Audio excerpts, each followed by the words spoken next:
Hello दोस्तों, PCS window के YouTube channel पे आप लोगों का स्वागत है। हम लोग अभी विजन का पूरा जो है निचोड़ कर रहे हैं, जनवरी से लेके अक्टूबर तक, ठीक है, 2024। इसमें हमने साइंस एंड टेक का कर लिया है।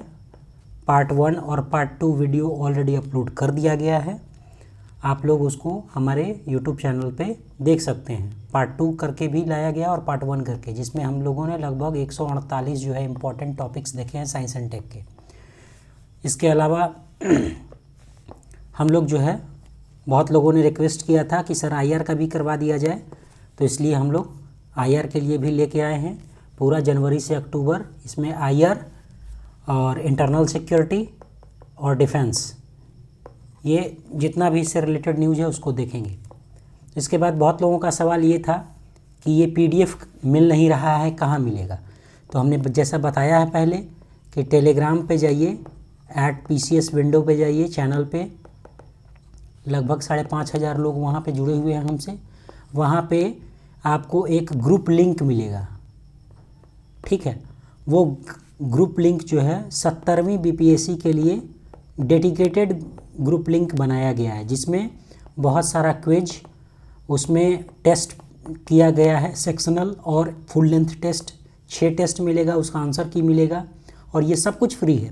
उसके अलावा बहुत सारा कटिंग्स, उसमें बिहार से रिलेटेड न्यूज़, जितना इम्पोर्टेंट जो एक्सरसाइज हुआ है उसका सारा चीज़ पीडीएफ वहाँ पे प्रोवाइड कराया गया है। आप उसको आराम से जाके 10 दिन में पूरा का पूरा क्विज मार सकते हैं। ज़्यादा नहीं होगा, 100-150 इम्पोर्टेंट क्वेश्चन कराया गया है, साइंस से भी कराया गया है, उसको आपको जाके कर लेना है, ठीक है। एक ही महीना से पहले, 1.5 महीना से उसको स्टार्ट किया गया, इसलिए उसमें ज़्यादा मटेरियल नहीं है, उसको आपको रिवीजन में काम आएगा।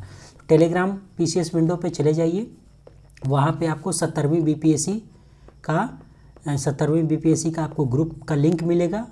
अगर ग्रुप नहीं आपको लिंक मिल रहा है तो कमेंट सेक्शन में वहाँ पे चैनल पे आके मांग लीजिए ग्रुप लिंक, वहाँ से आपको मिल जाएगा। वहीं पे पीडीएफ भी, इसका भी पीडीएफ वहाँ डाल दिया गया है और साइंस एंड टेक का भी पीडीएफ डाल दिया गया है, ठीक है। और चैनल से जुड़े रहिए। जो टेलीग्राम चैनल है उस पे जो है डेली न्यूज़पेपर कटिंग्स वगैरह आता है, तो आप लोग उसको पढ़ सकते हैं, वो आगे मेंस में भी काम आएगा आपके। तो चलिए स्टार्ट करते हैं दोस्तों। तो पहला न्यूज़ जो है हमारा क्वाड से रिलेटेड है। क्वाड के बारे में एक नंबर सीरियल नंबर 1 पे भी दिया गया है और सीरियल नंबर 111 पे भी दिया गया है। दोनों हम लोग मिला के पढ़ेंगे। तो अभी यूएस का जो हाउस ऑफ रिप्रेजेंटेटिव है, इसने क्वाड को स्ट्रेंथन करने के लिए एक जो है क्वाड एक्ट पारित किया है। तो क्वाड में कितने कंट्री हैं? तो 4 कंट्री हैं। पहला यूएस, दूसरा ऑस्ट्रेलिया, तीसरा इंडिया और चौथा जापान। तो यूएस के हाउस ऑफ रिप्रेजेंटेटिव ने, अब देख लेते हैं मोटा मोटी कि क्वाड का कौन कौन सा इनिशिएटिव है। तो देख लेते हैं। विजन स्टेटमेंट जारी किया था 2023 में। डेप्ट मैनेजमेंट रिसोर्स पोर्टल है, क्वाड इन्वेस्टर नेटवर्क है, क्वाड चैम्प है, जिसको क्लाइमेट एक्शन के बारे में जो भी क्लाइमेट जो लिया गया है पहल उसके लिए है। और उसके बाद 2024 में जो क्वाड का मीटिंग हुआ है उसमें मून शॉट इनिशिएटिव लिया गया है, जो कैंसर के लिए लाया गया है, cervical cancer and other cancer. जल्दी से 111 नंबर पे भी देख लेते हैं हम लोग।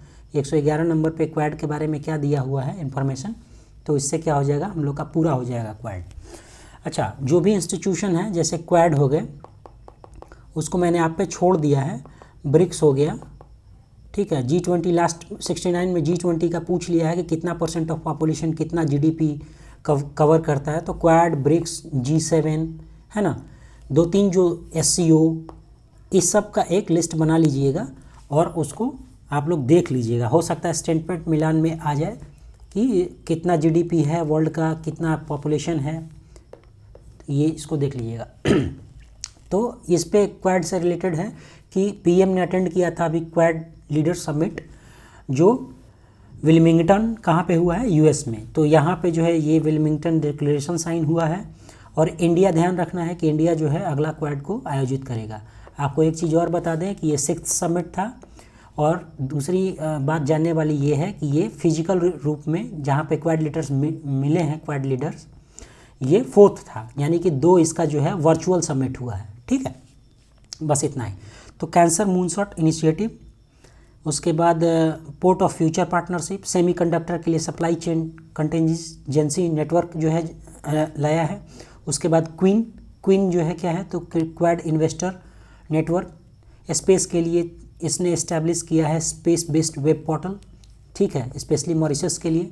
उसके बाद एक मैत्री पहल लाया है। मैत्री क्या है, तो maritime initiative for training in the Indo Pacific region, ठीक है, इंडो पैसिफिक रीजन के लिए मैत्री पहल लाया है, मैरी टाइम ट्रेनिंग किया।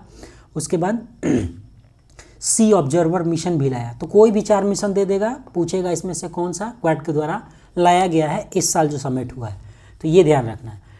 तो ये दूसरा चीज़ ध्यान रखना है कि ये एक डिप्लोमेटिक पार्टनरशिप है क्वाड। कभी भी क्वाड नहीं कहता कि हम एक मिलिट्री अलायंस हैं या फिर कोई भी डिफेंस एग्रीमेंट है हमारा म्यूचुअल, ठीक है। तो ये नीदर मिलिट्री अलायंस है नॉट डिफेंस है, ये क्या है, एक डिप्लोमेटिक पार्टनरशिप है।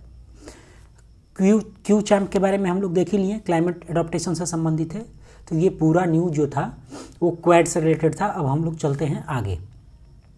दूसरा है कि कॉमनवेल्थ। आपको एक और चीज़ बता दें कि इसमें लगभग 125 से 130, मतलब 125-30 के बीच में, शायद 128 है, इसको टॉपिक को लिस्टेड किया गया है जनवरी से अक्टूबर में। और हम लोग फास्टली इसका रिवीजन करेंगे ताकि 1-1.5 घंटे में सब कुछ हो जाए और आप इसको क्विकली रिवाइज कर लें। तो अगला है कॉमनवेल्थ का जो है 75 ईयर्स हो गया है इस्टेब्लिशमेंट का, लंदन डिक्लेरेशन के थ्रू लाया गया था। इसका हेडक्वार्टर भी लंदन में है। इसके मेंबर कंट्रीज़ में जो पहले ब्रिटिश की कॉलोनीज हुआ करती थी वो उनकी मेंबर कंट्रीज़ हैं, प्लस में अन्य कोई जो देश वॉलेंटरी ज्वाइन करना चाहते हो तो कॉमनवेल्थ को ज्वाइन किए हैं। इसका जो समिट होता है जिसको चोगम कहते हैं, CHOGM, इंडिया इसको 2 बार होस्ट कर चुका है, 2010 में और 1983 में। तो इससे रिलेटेड था। इसका जो 24वां जो समिट हुआ है 2024 का ये हुआ है, ये आपको नोट कर लेना है। ये सैमोआ में हुआ है, कंट्री है जो इसका स्पेसिफिक जगह देखें तो एपिया समोआ कंट्री है, इसका एपिया जगह है, ठीक है। इससे रिलेटेड ये न्यूज़ है, इसको आप ध्यान में रखेंगे। अगला देखते हैं। अगला न्यूज़ है सासेक क्या है, तो साउथ एशिया सब रीजनल इकोनॉमिक कॉपरेशन। तो ये साउथ एशिया में जो रीजनल इकोनॉमिक कॉपरेशन है इसको बढ़ाने के लिए लाया गया है। इसका एस्टेब्लिशमेंट 2001 में किया गया था। तो अभी ये चर्चा में क्यों है, क्योंकि PM मोदी ने आसाम में मल्टीपल प्रोजेक्ट को लॉन्च किया है वहाँ पे, ठीक है, फाउंडेशन स्टोन उसका रखा है, उसका शिलान्यास किया है। तो ये किसका पार्ट है, तो ये सासेक कॉरिडोर कनेक्टिविटी का पार्ट है कि कैसे जो है जो हमारा साउथ एशिया है उसमें कनेक्टिविटी को, रोड रेल जो है, जो वाटर वेज है, उसको कैसे ट्रांसपोर्टेशन को उसका जो है बढ़ाया जाएगा। रीजनल इकोनॉमिक कॉपरेशन और भी चीज़ें हैं इसमें इन्वॉल्व। तो ये देखना है कि इसको जो है इसका सेक्रेटेरिएट कहाँ पे है सासेक का, तो ये ADB है, एशियन डेवलपमेंट बैंक। अब देखना है इसमें मेंबर कंट्री कौन है, तो बांग्लादेश है, भूटान है, इंडिया है, मालदीव है, म्यांमार है, नेपाल है, श्रीलंका है, ठीक है। इस चीज़ आपको ध्यान रखना है। अगला वर्ल्ड इकोनॉमिक फोरम बहुत ही चर्चा में है, तो देख लेते हैं। इसका एस्टेब्लिशमेंट 1971 में हुआ है। ये एक नॉट फॉर प्रॉफिट ऑर्गेनाइजेशन है, ठीक है। इसका हेडक्वार्टर कहाँ है, कोलेंजी में, जो कि जेनेवा में है, और ये स्विट्जरलैंड देश में पड़ता है। तो बहुत सारे रिपोर्ट्स जारी किया गया है। जहाँ तक मुझे याद है कि 69 BPSC में ग्लोबल जेंडर गैप रिपोर्ट पूछा गया था, तो आपको अन्य रिपोर्ट्स भी याद रखना है। ग्लोबल कॉम्पिटिटिवनेस रिपोर्ट कौन जारी करता है, तो ये वर्ल्ड इकोनॉमिक फोरम करता है। उसके बाद इनेबलिंग ट्रेड रिपोर्ट कौन जारी करता है, तो ये भी वर्ल्ड इकोनॉमिक। उसके बाद जेंडर गैप तो हो ही गया। रिस्क जो रिपोर्ट या ग्लोबल रिस्क रिपोर्ट, ये वर्ल्ड इकोनॉमिक फोरम। और कॉपरेशन बैरोमीटर रिपोर्ट भी कौन जारी करता है, तो ये वही करता है। इसके अलावा ये कुछ इंडेक्स भी जारी करता है, जैसे इंक्लूसिव डेवलपमेंट इंडेक्स, जो कि, और एनर्जी ट्रांजिशन। अब एनर्जी ट्रांजिशन आपसे पूछ दिया जाएगा और उसमें जो है वर्ल्ड का कोई जो है एनर्जी से रिलेटेड कोई इंस्टीट्यूट दे देगा तो आप कंफ्यूज हो जाएगा। उसमें कंफ्यूज नहीं होना है क्योंकि ये WF करता है। चलिए आगे बढ़ते हैं। अगला है UFC मॉडल। क्या है UFC, तो ये इसको बोलते हैं, इसका फुल फॉर्म है यूनाइटिंग फॉर कंसेंसस, ठीक है, तो सहमति के लिए एकत्रित होना। तो पहले इसको देख लेते हैं, उसके बाद कॉन्टेक्स्ट इसका पढ़ेंगे। तो ये क्या है कि 1990 के दशक में इसको लाया गया था। इसको कॉफ़ी क्लब के नाम से ये मशहूर है, ये कॉफ़ी क्लब, इसको बोला जाता है। इसमें मेंबर कंट्रीज़ में 12 कंट्री प्लस 2 ऑब्जर्वर हैं, जिसमें P5 कंट्री भी हैं। P5 आपको मालूम है ना, P5 कौन है? जिनके पास परमाणु हथियार हैं, जो UNSC के परमानेंट मेंबर हैं, ठीक है। इसके अलावा इटली, टर्की, पाक भी है इसमें, पाकिस्तान। तो ये देखना है कि अभी क्या किया है कि इंडिया क्रिटिसाइज़ किया है किसको, इस UFC मॉडल को, इन लोगों के मॉडल को, कॉफ़ी क्लब के मॉडल को क्रिटिसाइज़ किया है। कहाँ पे? UN में, for its opposition to security council reform. India बोला होगा सिक्योरिटी रिफॉर्म्स करिए, G4 कंट्री बोले हुए सिक्योरिटी रिफॉर्म्स करिए, तो ये लोग कॉफ़ी क्लब वाले को अपना मॉडल पेश किए होंगे कि नहीं नहीं नहीं करेंगे। तो इसी से संबंधित ये न्यूज़ है। G4 कंट्री में कौन कौन से देश हैं? तो ब्राज़ील हैं, जर्मनी हैं, इंडिया है, जापान है। एक चीज़ और याद रखना है कि C10 और L69 ये दो ग्रुपिंग भी है G4 के साथ, जो UNSC में रिफॉर्म का पक्षधर रहा है इंटरनेशनल लेवल पे। तो C10 के बारे में और L69 दोनों के बारे में हम लोग पढ़ेंगे आगे वाले वीडियो में, लेक्चर में ये मिलेगा आपको। चलिए आगे बढ़ते हैं। अगला है CSTO। तो CSTO क्या है? तो कलेक्टिव सिक्योरिटी ट्रीटी ऑर्गेनाइजेशन। तो इसके बारे में क्या है, न्यूज़ में क्या है ये कि आर्मेनिया ने क्या कर दिया है, आर्मेनिया ने इसको विड्रॉन कर लिया है। क्यों? क्योंकि ये रसिया लेड सिक्योरिटी ब्लॉक है और रसिया और यूक्रेन का युद्ध हो ही रहा है, तो आप समझ रहे हैं। इसके लिए आर्मेनिया ने क्या किया कि इससे कहा कि भाई हम इसमें पार्टिसिपेट नहीं करेंगे। तो ये ट्रीटी साइन हुआ था 1992 में, ये इतना इम्पोर्टेंट नहीं है, ठीक है। ताशकंद उज़्बेकिस्तान में हुआ था। इम्पोर्टेंट ये है कि कलेक्टिव सिक्योरिटी ट्रीटी ऑर्गेनाइजेशन का जो 2024 का बैठक हुआ है, ये कहाँ हुआ है? तो जो 2024 का बैठक हुआ है, ये हुआ है अस्ताना में, ठीक है। ये अस्ताना कहाँ पे पड़ता है? तो ये कजाकिस्तान में पड़ता है, ठीक है। ये आपको ध्यान रखना है। बस इससे रिलेटेड यही न्यूज़ था। और 2023 में बेलारूस इसको प्रेसाइड किया है। बेलारूस बहुत ज़्यादा इंपॉर्टेंट है इस साल के लिए, क्योंकि बेलारूस पे बहुत सारा काम किया है बेलारूस। वो आगे हम देखेंगे क्या क्या बेलारूस काम किया है इस साल, कहाँ कहाँ ये चर्चा में रहा है। अगला देखते हैं SCO का एक स्टार्टअप फोरम है जो ऑर्गेनाइज किया गया है नई दिल्ली में, भारत में। तो इसका जो स्पेशल वर्किंग ग्रुप है for startups and innovation, SCL जो SCO है उसका एक स्पेशल ग्रुप है स्टार्टअप और इनोवेशन के लिए। ये 2022 में बनाया गया था इसको। और ये ध्यान देने वाला बात है कि जो इसका स्पेशल वर्किंग ग्रुप है इसके लिए, इसका परमानेंटली चेयर कौन करता है? हमेशा अध्यक्षता इसका परमानेंट चेयर है, अस्थायी अध्यक्ष है कौन? तो इंडिया है, ठीक है। इससे रिलेटेड ये न्यूज़ था। चलिए आगे बढ़ते हैं। अफ्रीका क्लब इम्पॉर्टेंट नहीं है, लिख लिया गया है, अफ्रीका यूनियन ने इसको इस्टेब्लिश किया था, बस यही ध्यान रखिए। कालादान, ये इम्पॉर्टेंट है, हमेशा चर्चा में बना रहता है। कालादान मल्टी मॉडल प्रोजेक्ट, ठीक है। ये ट्रांसपोर्ट एक कॉरिडोर है। देखते हैं तो इंडिया क्या करेगा। Aims to provide connectivity between India Myanmar port और India eastern sea port, Myanmar port on India eastern sea port to Myanmar Sittwe port. इसको आसान भाषा में आपको समझा देते हैं। देखिए हुआ क्या है कि ईस्ट जो है लुक ईस्ट पॉलिसी और एक्ट ईस्ट पॉलिसी, ये सब आप पढ़े होंगे कि उसमें क्या है कि भारत को जो है पूर्वोत्तर क्षेत्रों का विकास करना है, क्योंकि ये चिकन नेक से हम कनेक्टेड हैं पूर्वोत्तर क्षेत्र से, अपने पूर्वोत्तर भारत से। और ये क्या होता है, बहुत ही नैरो संकीर्ण जो है ये क्षेत्र है, ठीक है, कुछ ही किलोमीटर का है। तो इससे क्या होता है, ये यहाँ पे देखते हैं चाइना का भी प्रेजेंस रहता है, हमेशा यहाँ गड़े रहता है। तो हमने क्या किया है कि एक अनदर रूट तैयार किया है। ये जो कोलकाता पोर्ट है, यहाँ से हम म्यांमार को जोड़ेंगे, ठीक है, बे ऑफ बंगाल के थ्रू, ये सी के थ्रू जोड़ेंगे। और यहाँ से ये म्यांमार में फिर यहाँ से एक जो है रिवर से म्यांमार के एक सिटी में अपना सामान जाएगा, और ये सिटी से बाय रोड सीधा हम लोग चले जाएंगे मिजोरम में। तो ये जो पूरा कनेक्टिविटी को विकसित करने के लिए कालादान मल्टी मॉडल, कालादान इसका नाम क्यों पड़ा है, क्योंकि यहाँ कालादान नदी है, ठीक है, इसीलिए इसका नाम पड़ा है। तो आप समझ गए होंगे कि कहाँ से कहाँ विकसित करना है। तो हमको नॉर्थ ईस्ट रीजन का विकास करना है, और इसके लिए हमने एक प्रोजेक्ट कालादान मल्टी मॉडल किया है, जिसमें हम म्यांमार के सितवे पोर्ट को कोलकाता पोर्ट से जोड़ रहे हैं और यहाँ से सितवे पोर्ट से इसको कालादान रिवर पार करके, यही है कालादान रिवर, ये कालादान रिवर पार करके एक है सिटी है म्यांमार का जिसका नाम जानते हैं क्या है? इसका नाम है पलेटवा, नमवे इसका ऐसा है पलेटवा, पलेट होता है ना पलेटवा, तो ये पलेटवा सिटी है।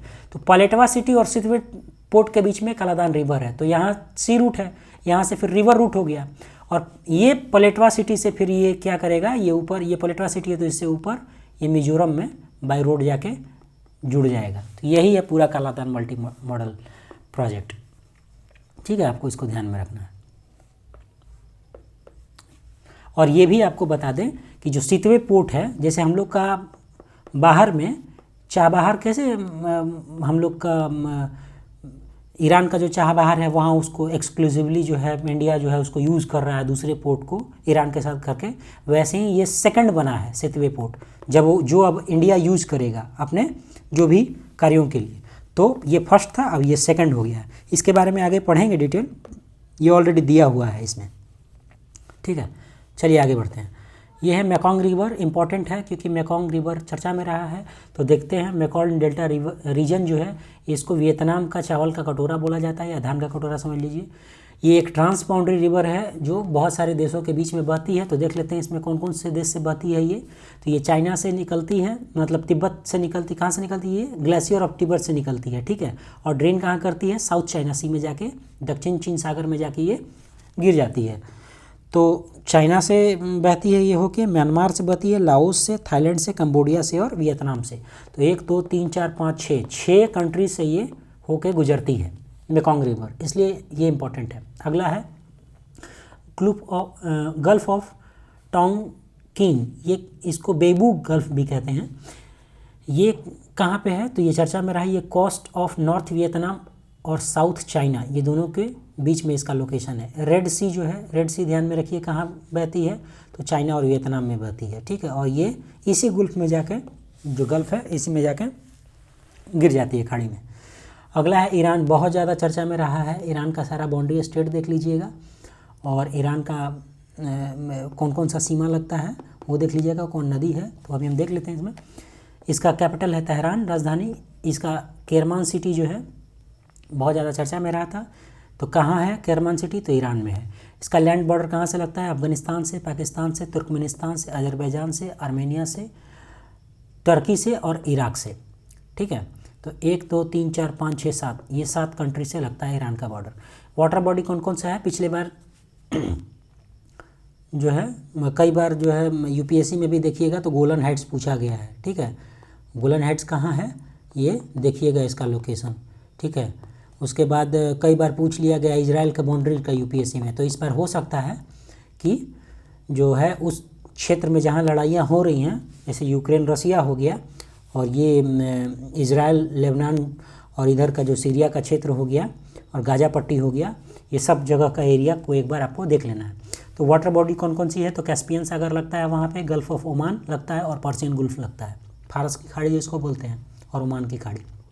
माउंटेन रेंज कौन कौन सा है? तो माउंटेन रेंज आपको ध्यान में रखना है कि जैग्रोस है, एल्बुर्ज है और काकेसस है, ये तीनों। कौन सा हाईएस्ट पीक है? हाईएस्ट पीक है माउंट दमावन। ठीक है, अब जॉर्डन देख लेते हैं। तो जॉर्डन का राजधानी अमान है, इसका पोर्ट टाउन है अल अकाबा। अकाबा का खाड़ी कहाँ है पता है? अकाबा, ये देख लीजिए, ये अल अकाबा है। ठीक है, अच्छा इसके नॉर्थ में कौन है? तो सीरिया है जॉर्डन के। ईस्ट में कौन है? तो इराक है। साउथ ईस्ट और ईस्ट में पड़ता है सऊदी अरेबिया और वेस्ट में पड़ता है इजराइल। नॉर्थ में आपको बता ही दिए। ब्लू लाइन क्या है? इसको आगे पढ़िएगा, ब्लू लाइन, फिर उसके बाद रफा लाइन, गाजा स्ट्रिप, ये सब आगे आपको मिलेगा। तो ये इसको यूएन ने डिमार्केट किया है इजराइल और लेबनान के बीच में। ऊपर में लेबनान है, नीचे इजराइल है, ये बीच में एक लाइन है जिसको ब्लू लाइन कहते हैं, इसने यूएन ने घोषित किया। अगला है ग्रीनलैंड। तो ग्रीनलैंड क्यों इम्पोर्टेंट है? तो देख लेते हैं, ये कनाडा एंड आइसलैंड, ठीक है, ये सेपरेट किससे होता है? तो डेनमार्क स्ट्रेट से होता है। और ग्रीनलैंड पार्ट किसका है, तो डेनमार्क का। ये ध्यान रखिएगा, ग्रीनलैंड जो है डेनमार्क का पार्ट है। वर्ल्ड लार्जेस्ट जो है आइलैंड है ये, आइलैंड। और यहाँ पे बहुत ज़्यादा टुंड्रा बायोम पाया जाता है, वास्ट टुंड्रा बायोम।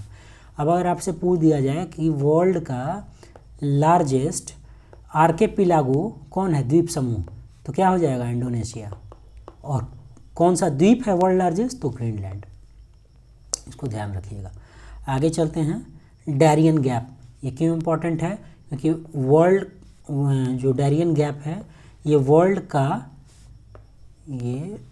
का Darien gap most dangerous and fastest growing border crossing बना है, जहाँ इलीगल इमिग्रेशन होता है। ठीक है, तो कैसे एक दूसरे से लोग जाते हैं, ये कहाँ से कहाँ जाते हैं, तो साउथ अमेरिका वाले चले जाते हैं नॉर्थ अमेरिका में। ठीक है, और ये कनेक्ट किसको करता है, तो नॉर्थ कोलंबिया को साउथ पनामा से कनेक्ट करता है ये डारियन गैप। इसी तरह से अभी बहुत ज़्यादा चर्चा में रहा है डंकी फ्लाइट, इसके बारे में पढ़ लीजिएगा। ये भी इमिग्रेशन से, मतलब माइग्रेशन से ही है, कैसे यहाँ से लोग जाते हैं बाहर में काम करने के लिए और किस तरह से वहाँ पे उनका क्या हासिल होता है, इसी से संबंधित है ये। कैसे फंस जाते हैं वो जाके, इसी से संबंधित है। डंकी फ्लाइट जाके इसको देख लीजिएगा। अगला है रिपब्लिक ऑफ नाउरू। नाउरू ने क्या किया है ना, कि ये बोला कि चाइना का वन प्रिंसिपल पॉलिसी बहुत बढ़िया है, और इसके चलते इसने ताइवान से क्या कर लिया कि अपना डिप्लोमेटिक टाइज ही तोड़ लिया, तो इसी से इम्पोर्टेंट है। तो इसका जो कैपिटल है वो यारेन है। ठीक है, अगला है कुरिल आइलैंड। ये क्या यहाँ पे है, कंटेक्स्ट क्या है इसका, कि बहुत हैवी जो मैसिव जो है अर्थक्वेक आया था यहाँ पे। और कमचटका पेनिनसुला, तो कमचटका आप जानते होंगे, आपने ज्योग्राफी में पढ़ा होगा कि ये रसिया में है। और होकाइडो कहाँ है, 4-5 आइलैंड है जापान में, अभी हम लोग देख लेंगे उसको, ये जापान में है। तो ये दोनों को क्या करता है, क्यूरिल आइलैंड ये कमचटका पेनिनसुला और होकाइडो के बीच में है। ठीक है, ये सेपरेट, हाँ, कमचटका पेनिनसुला और होकाइडो। ठीक है, यहीं पे है सी ऑफ ओखोस्ट है, सी ऑफ पैसिफिक ओशियन में। ठीक है, अगला है जापान, इसकी राजधानी है टोक्यो। ये वाटर बॉडी कौन कौन है, तो ओखोस्ट है, सी जो सागर है ये नॉर्थ में पड़ता है जापान के, और ईस्ट चाइना सी साउथ में पड़ता है। ये जापान हो गया, तो इधर में सी ऑफ ओखोस्ट पड़ता है, और इधर में कौन सा वाटर बॉडी पड़ता है, तो चाइना सी पड़ता है, ईस्ट चाइना सी। ठीक है, इसका हाईएस्ट माउंटेन कौन सा है, तो माउंट फूजी है। लॉन्गेस्ट रिवर, तो सिनानो रिवर है इसकी लॉन्गेस्ट। अब देखिए कई बार ये यूपीपीसीएस में या अन्य एग्जाम में पूछ लिया जाता है कि ये लार्जेस्ट टू स्मॉलेस्ट आइलैंड बताइए जापान का। तो इसमें सबसे बड़ा है होन्शु, उसके बाद है होकाइडो, उसके बाद है क्यूशु, उसके बाद है शिकोकू, और उसके बाद है ओकिनावा। अब अगर पूछ लिया जाए कि इसका नॉर्थ से साउथ तक बता दीजिए, तो याद रखिएगा ये होकाइडो है, ये पहले आ जाता है, उसके बाद चला जाता है होन्शु, उसके बाद शिकोकू। ये पूरा लाइन वही फॉलो करेगा, शिकोकू, क्यूशु और उसके बाद ओकिनावा। तो इसमें क्या हो जाएगा, होन्शु आ जाए, होकाइडो आ जाएगा, होन्शु आ जाएगा, शिकोकू, क्यूशु और ओकिनावा। ठीक है, इसको ध्यान में रखिएगा। अगला है किनमेन आइलैंड। ये क्यों इम्पोर्टेंट था, तो ये चाइना और ताइवान का फिर से इसमें लड़ाई हुआ है। ठीक है, और ये कहाँ पे है, तो ये आता है जुरिडिक्शन ताइवान के अंदर, लेकिन ये जो है मतलब ताइवान के अंदर ही आता है, लेकिन जो मेनलैंड चाइना है ना उसी के एकदम माउथ पे है, यहाँ पे ऐसे आइलैंड करके उससे थोड़ा हट के है। तो ये ध्यान में रखिएगा। अब डेनमार्क का भी हम लोग पढ़ रहे थे, तो डेनमार्क का देख लीजिए, इसका कैपिटल कहाँ है, राजधानी कोपेनहेगन है। ठीक है, ये इंपॉर्टेंट न्यूज इसलिए है क्योंकि पिछली बार महारानी एलिजाबेथ के बारे में शायद 69 में पूछा था। ठीक है, और ब्रिटिश और अमेरिकन वो सब थोड़ा बहुत उल्टा पुल्टा क्वेश्चन पूछता ही रहता है। ठीक है, इसीलिए हमने इसको टिक आउट कर दिया है आपके लिए कि ये इम्पोर्टेंट है। इसका कहानी ये है कि जो डेनमार्क में सबसे लंबे शासन करने वाले में 2 लोग हुए। एक पहले जो उनका नाम इम्पोर्टेंट नहीं है, दूसरा जो ही ये है क्वीन मार्गरेट द्वितीय। तो क्वीन मार्गरेट जो हैं सेकंड, ये जो है इन्होंने क्या कर दिया है कि 52 साल के बाद अपना रानी का पदवी छोड़ दिया है, मतलब वो साम्राज्ञी से अपना दे दी है कहीं कि अब हम नहीं रहेंगे। तो 52 ईयर्स के बाद जो है इन्होंने छोड़ दिया है पद, इसलिए इम्पोर्टेंट है डेनमार्क। और इन्हीं के जो बेटा हैं जिनका नाम है फ्रेडरिक, तो उन्हीं को अब राजा बनाया गया इनके जगह पे। बस यही इससे इम्पोर्टेंट है। तो अगर पूछ देता है कि मार्गरेट द्वितीय अभी कहाँ से ये सब न्यूज़ रिलेटेड था, तो सीधा मार दीजिएगा डेनमार्क। अगला है स्विट्ज़रलैंड। स्विट्ज़रलैंड और इंडिया ने क्या किया है कि 16 साल के नेगोशिएशन जो है फ्री ट्रेड एग्रीमेंट पे, उस पे जाके अब जाके सहमति बनी है। ये बहुत इंपॉर्टेंट है। पिछले बार भी पूछा था कुछ ऑस्ट्रेलिया से 69 में कि कौन सा समझौता हुआ है। तो यहाँ पे यह ध्यान रखिएगा कि after a long time of negotiation 16 सालों के बाद FTA जो है इस पर कंसेशन बन गया है, मतलब कंसेंसस सहमति बन गई है स्विट्ज़रलैंड के साथ। और ये एक लैंडलॉक कंट्री है।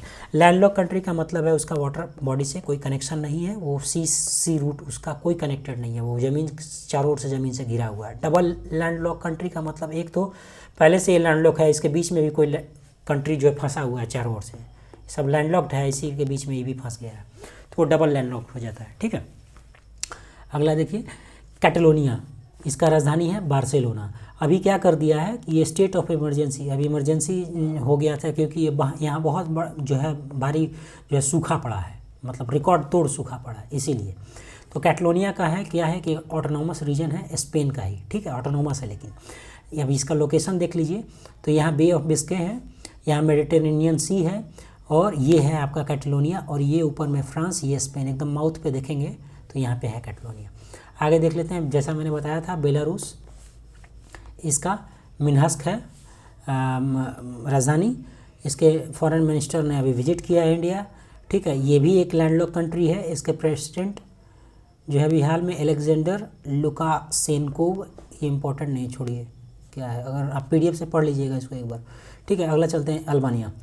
अल्बानिया की कैपिटल है तिराना। इसने क्या किया है, एक एम्बेसी खोलने के लिए प्लान किया है, मतलब अनाउंस किया है कि खोलेंगे, ठीक है।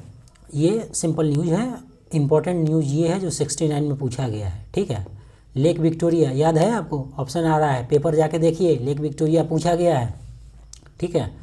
तो पेपर देखते रहिएगा तो आइडिया मिलेगा। अब देखिए पूछा था उसमें कि इसमें क्या है, second largest lake after superior, और लार्जेस्ट फ्रेश वाटर लेक है इन अफ्रीका। उसमें पूछ दिया था थर्ड लार्जेस्ट है ना वर्ल्ड का, सेकेंड लार्जेस्ट लेक है आफ्टर सुपीरियर। उसमें बोल दिया था 4 देशों से मिलती है। बताइए 4 देश से मिलता है, 3 देश से मिलता है, ठीक है। अगर इसका बेसिन कर देंगे, जहाँ फैला, बेसिन का मतलब तो फिर 3, 4, 5 देश से मिल जाएगा।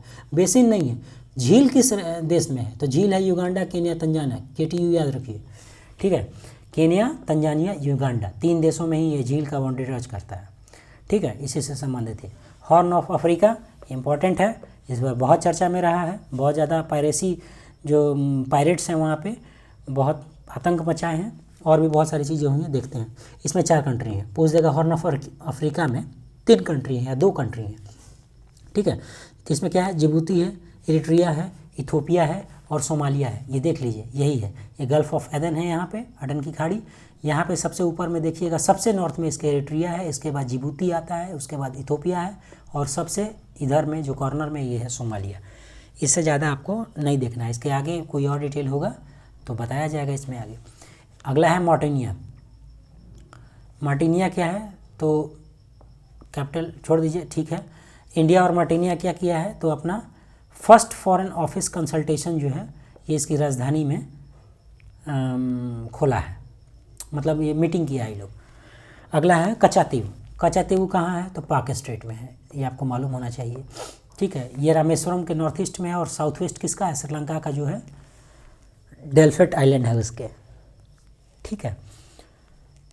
तो इसको दे दिया गया था, मतलब इस पे मतलब उसका घोषित करे, ठीक है, श्रीलंका का ही राइट है इस पे इंदिरा गांधी के सरकार के समय में, तो इसीलिए अभी हाल फिलहाल में ये न्यूज़ में था। तो कचातीव आइलैंड के बारे में इसको देख लीजिएगा, ठीक है। अब आगे चलते हैं इंडिया भूटान। तो अभी PM को बहुत सारा अभी जो है अवार्ड मिला है, बहुत सारा सिविलियन अवार्ड मिला है, 16-17 मिल गया है, उसको चेक कर लीजिएगा, जाके लिस्ट देख लीजिएगा एक बार सरसरी निगाहों से। तो ड्रग गैल्पो जो है यहाँ का हाईएस्ट सिविलियन अवार्ड जो है भूटान ने दिया है। इम्पॉर्टेंट ये है कि रेल लिंक कौन कौन सा है, तो कोकराझार और गेलेफू, ये दोनों के बीच में रेल लिंक है, बन रहा है, और बनेरहाट से सैमस्टे के बीच पे। अब ये इम्पोर्टेंट है कि कोकराझार कहाँ पे है, भूटान को मतलब कौन से राज्य से जोड़ेगा, तो ये आसाम में है। और इसके अलावा बनेरहाट कहाँ पे है, तो ये वेस्ट बंगाल में है, तो ये इन दोनों को जोड़ेगा।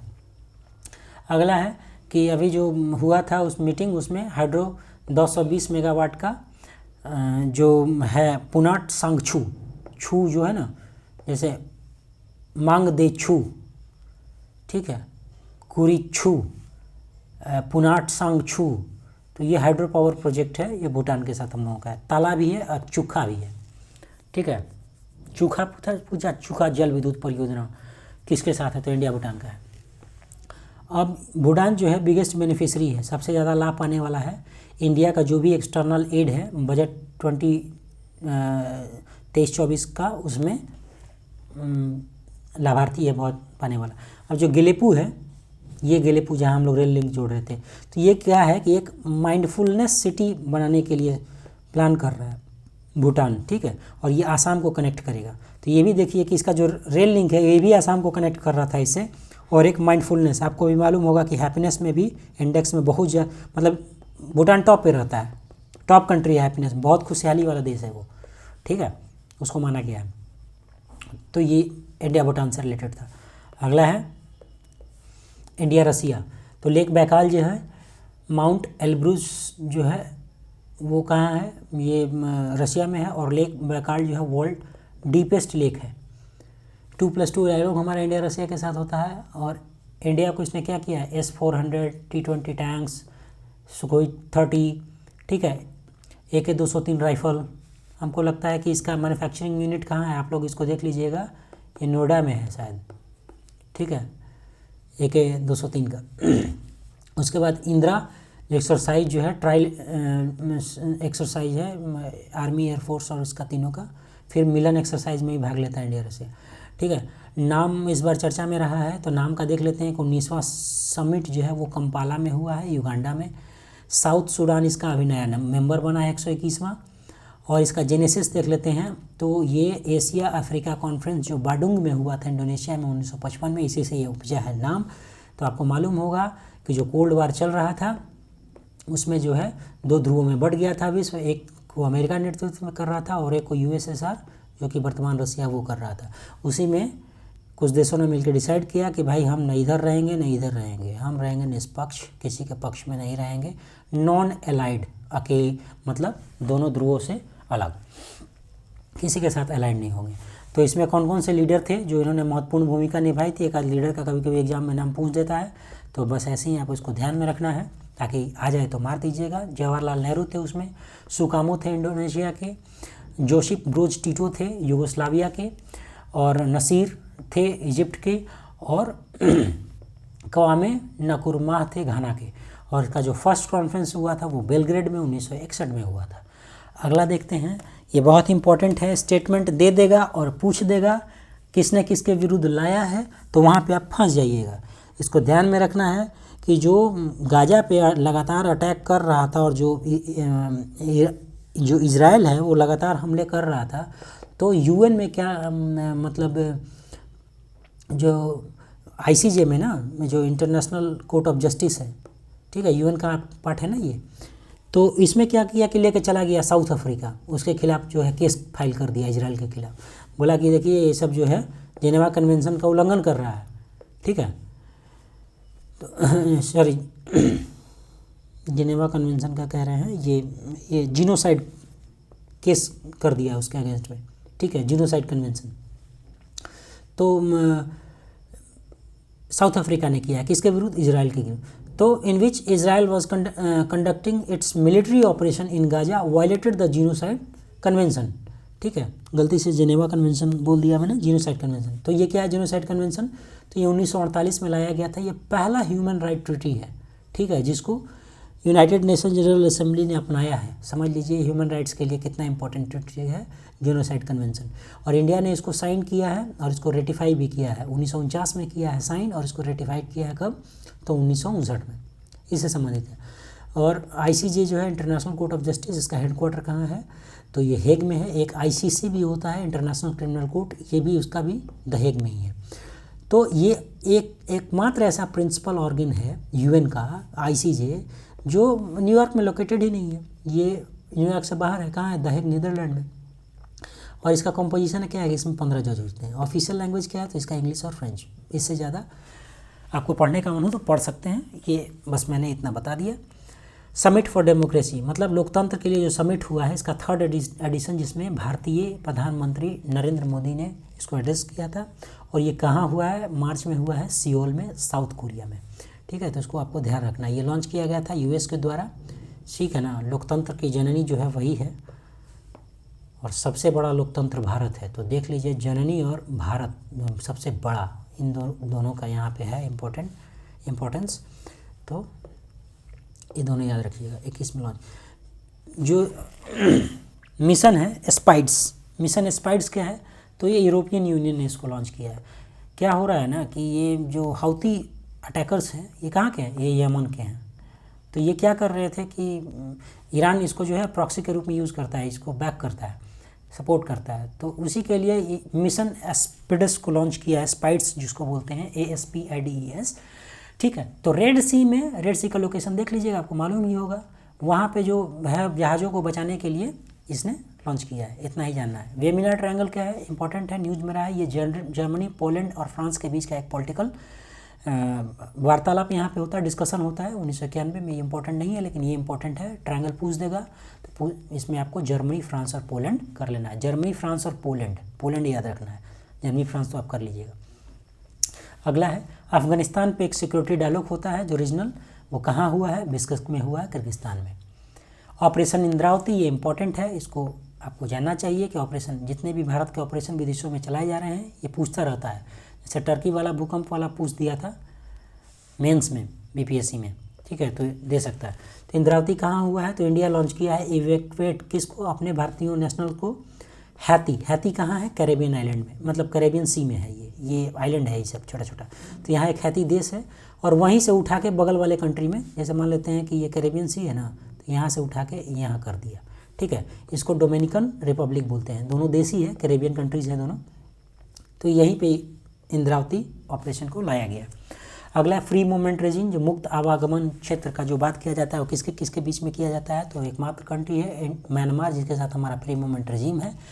ये दोनों का बॉर्डर है। यहाँ पे बहुत सारा जो है लोकल कम्युनिटी रहता है, तो आदिवासी लोगों के आने जाने मुक्त, उनका जो प्रवाह एक निश्चित किलोमीटर सीमा तक हो, इसके लिए ये बनाया गया है। ठीक है, तो इंडिया और म्यांमार के बीच में एम्बेक्स होता है, मिलिट्री एक्सरसाइज जो है।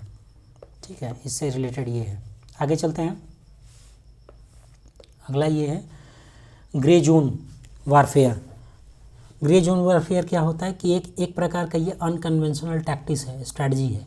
ठीक है, इसमें क्या करता है ग्रे जोन वारफेयर में कि जो अटैकर्स होता है ना, वो जिस पे अटैक करता है उसको रियलाइज़ ही नहीं होता कि भाई तुम्हारे पास अटैक हुआ है, तुम्हारे यहाँ मतलब तुमको धमकाया जा रहा है, तुमको अटैक किया जा रहा है। इस सब में चाइना एक्सपर्ट है, पता नहीं लगने देता है कि किस फॉर्म में अटैक कर रहा है। तो अनकन्वेंशनल मेथड है, टैक्टिस है, यह स्ट्रैटेजी है। ठीक है, इसी को ग्रे जोन वारफेयर बोलते हैं। अगला देखते हैं कि इसी में है कि China chief of defence staff ने कहा कि अभी ये जो है इस तरह का स्ट्रेटजी जो है साउथ चाइना सी में कर रहा है, तो यहाँ पे चाइना कर रहा होगा, और इंडिया के नॉर्दर्न बॉर्डर पे भी इस तरह का स्ट्रेटजी ग्रे जोन वारफेयर को क्रिएट किया जा रहा है।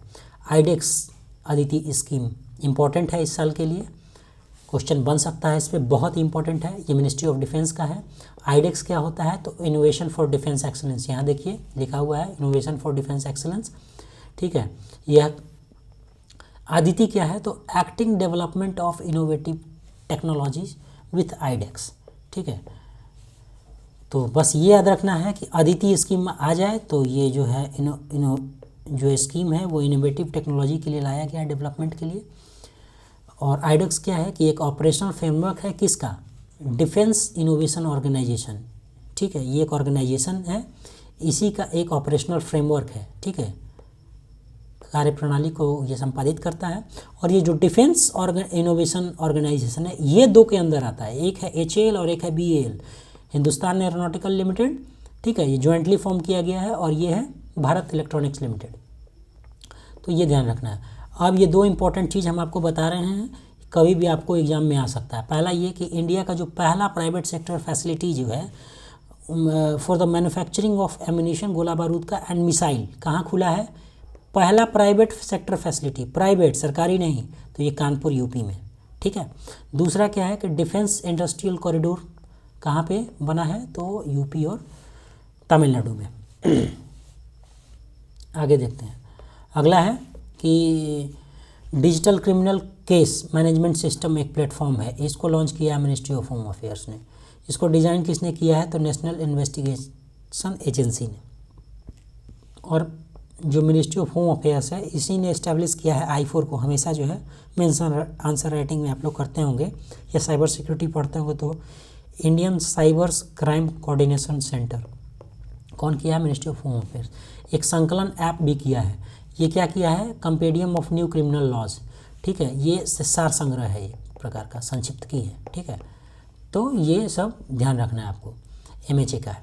जूस जैकिंग, जूस जैकिंग क्या होता है? आप रेलवे स्टेशन या बस स्टैंड पे जाते होंगे तो वहाँ पे मोबाइल चार्जिंग सॉकेट लगा होता होगा, आप लोग सब लोग मोबाइल चार्जिंग वहाँ लगा के करते होंगे।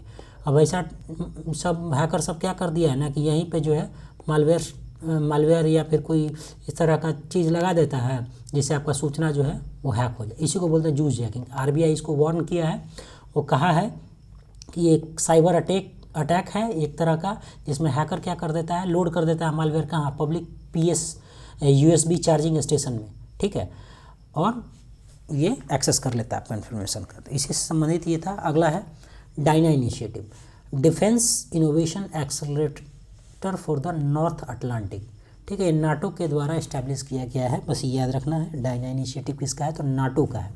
INS जटायु, INS जटायु जो है इंडिया का सेकंड नेवल बेस है जो लक्षद्वीप में बना है। और पहला कौन सा था? द्वीप रक्षक, जो कवारती में, लक्षद्वीप की राजधानी है कवारती, ठीक है। तो अब द्वीप रक्षक के बाद दूसरा कौन सा नेवल बेस बन गया है? INS जटायु। अब अगला देखना है INS संधायक क्या है। तो एक सर्वे पोर्ट है, ठीक है, सर्वेक्षण पोत एक तरह का है, ठीक है। पहला है, 4 बन रहा है अभी, और इसको संधायक को क्या कर दिया गया? विशाखापट्टनम में कमीशन कर दिया गया इसको, ठीक है। तो इसमें दूसरा, तीसरा और चौथा कौन सा है? तो एक निर्देशक है, इच्छक है, संशोधक है। नाम से ही पकड़ा जाएगा कि ये सर्वे पोर्ट है, ठीक है। एक और इनपुट इसमें दे दें कि एक निरूपक है जो इसको डीकमीशन कर दिया गया है जनवरी 2024 में ही। तो ये अपना लंबा सेवा दिया इंडियन नेवी को, और उसके बाद जो है देश को लंबी सेवा देने के बाद में ये इसको डीकमीशन कर दिया गया। आगे देखते हैं ST क्या है? तो single technology evaluation and adaptation group. ये इंडियन आर्मी का जो है लॉन्च किया रहा है इसको फ्यूचर वारफेयर के लिए, ठीक है। इंडियन आर्मी का डिफेंस एक्सपो का पूछा था ना पिछले बार थीम, डेफ एक्सपो का 2022 का, तो इसलिए ध्यान में रखिएगा। इंडियन आर्मी का जो है एक दूसरा भी इनिशिएटिव है ऑन पाथ टू ट्रांसफॉर्मेशन, ठीक है। और इंडियन आर्मी ये भी बता दें कि 2024 को ये वर्ष मना रही है किस रूप में? तो ईयर ऑफ टेक्नोलॉजी एब्जॉर्प्शन, ठीक है। ऑपरेशन संकल्प कौन लॉन्च किया है? तो इंडियन नेवी लॉन्च किया है 2023 में, ठीक है। इसका ऑब्जेक्टिव क्या है? तो इंडियन मैरीटाइम जो इंटरेस्ट है उसको सेफ गार्ड करना है।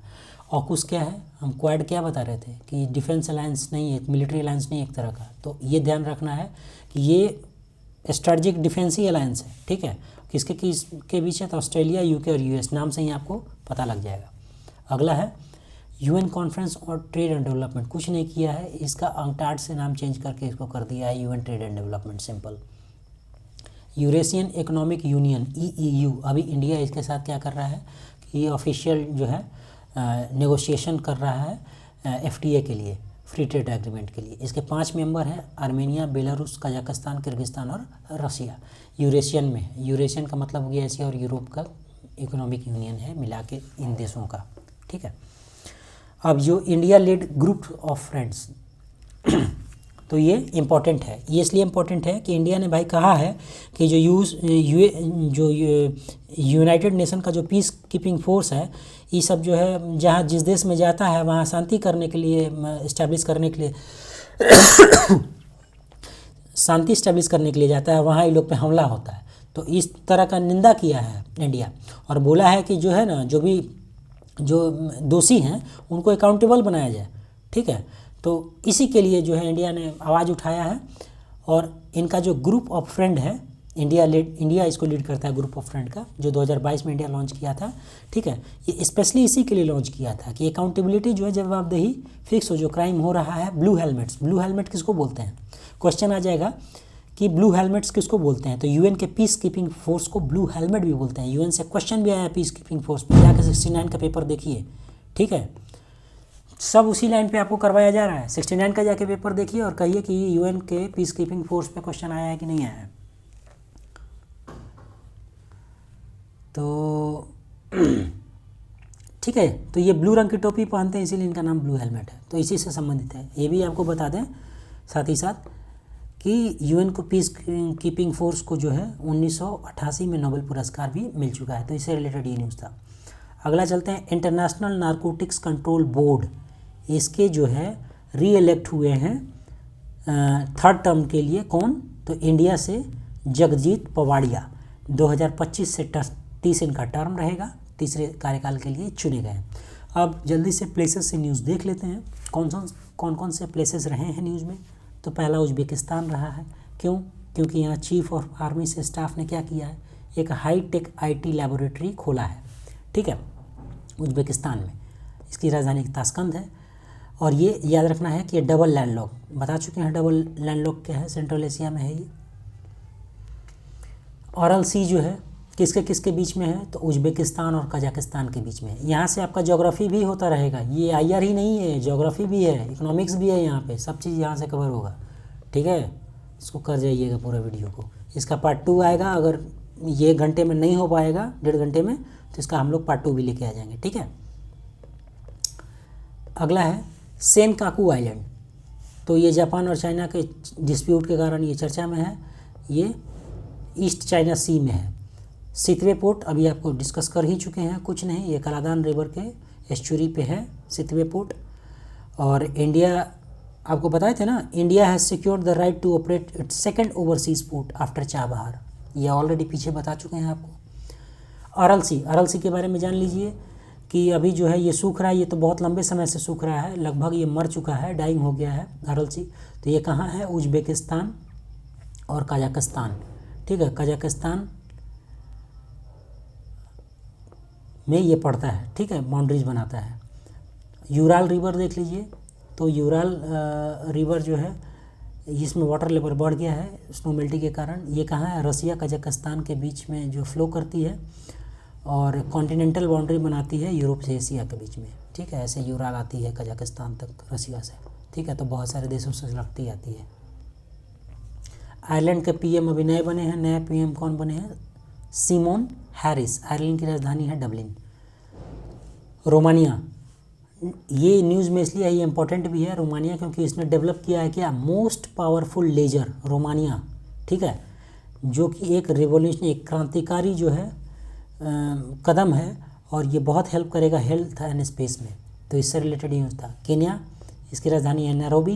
ये बहुत ज़्यादा यहाँ पे फ्लड आया था, लेक विक्टोरिया यहीं पे है, और ग्रेट रिफ्ट वैली इसके थ्रू पास करती है। ग्रेट रिफ्ट वैली जाके आप ज्योग्राफी में पढ़े होंगे तो देख लीजिएगा उसको। और ये बाइसेक्ट होता है हॉरिजॉन्टली बाय इक्वेटर, तो इक्वेटर इसको 2 भागों में, भूमध्य जो रेखा है इसको काटती है केन्या को।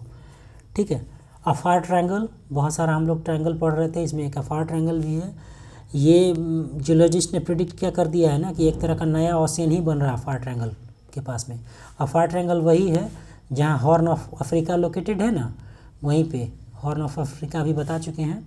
तो जो अफार ट्रायंगल है, ये नॉर्दर्न मोस्ट पोर्शन है ग्रेट रिफ्ट वैली का। जो ग्रेट रिफ्ट वैली है यहाँ आके एकदम यहाँ पे उसका जो नॉर्दर्न टिप है, यही है अफार ट्रायंगल, यहीं पे। इसमें कौन कौन से ट्रायंगल में देश कौन कौन सा ट्रायंगल बनाते हैं, तो एरिट्रिया है, जिबूती है और इथोपिया है। इसी में एक ठो आप सोमालिया जोड़ दीजिए तो ये बन जाएगा आपका हॉर्न ऑफ अफ्रीका। ठीक है, ये 3 देश तो है। चार्ड के न्यू प्रेसिडेंट बने हैं, इंपॉर्टेंट नहीं है वैसे, देख लीजिए, इड्रिस डेबी। इंडिया इंडोनेशिया 75 साल हो गया इनका डिप्लोमेटिक टाई का। यहाँ पे समुद्र शक्ति जो है इनके बीच में अभ्यास होता है, और इंडिया इंडोनेशिया जो है कॉर्पोरेट भी होता है। इंडोनेशिया लार्जेस्ट आर्किपेलागो है, आपको बता चुके हैं, द्वीप समूह वर्ल्ड का। डिजास्टर डिप्लोमेसी, डिजास्टर में जो है ह्यूमैनिटेरियन जो असिस्टेंट मदद करने का जो नीति है इंडिया हमेशा से करता आया है। जहाँ जहाँ भूकंप होता है, सुनामी आता है या फिर कोई तूफान आ जाता है, हरिकेन वगैरह, तो वहाँ इंडिया अपना असिस्टेंस प्रोवाइड करता है। इसी को बोलते हैं डिजास्टर डिप्लोमेसी, जो भी देश प्रोवाइड करते हैं। तो इसका जो 6th इंटरनेशनल कॉन्फ्रेंस हुआ है कहाँ पे, नई दिल्ली में, याद रखिएगा, ठीक है। और आपको ये भी शायद बता दें कि इस बार जो है जो डिजास्टर का कोई इंस्टीट्यूशन, मतलब कोई इसका फ्रेमवर्क है जिसको इंडिया चेयर भी कर रहा है, इंडिया उसका अध्यक्ष भी है, शायद इसी का है, शायद international conference of disaster resilient infrastructure, ये इंडिया में हुआ है, ठीक है।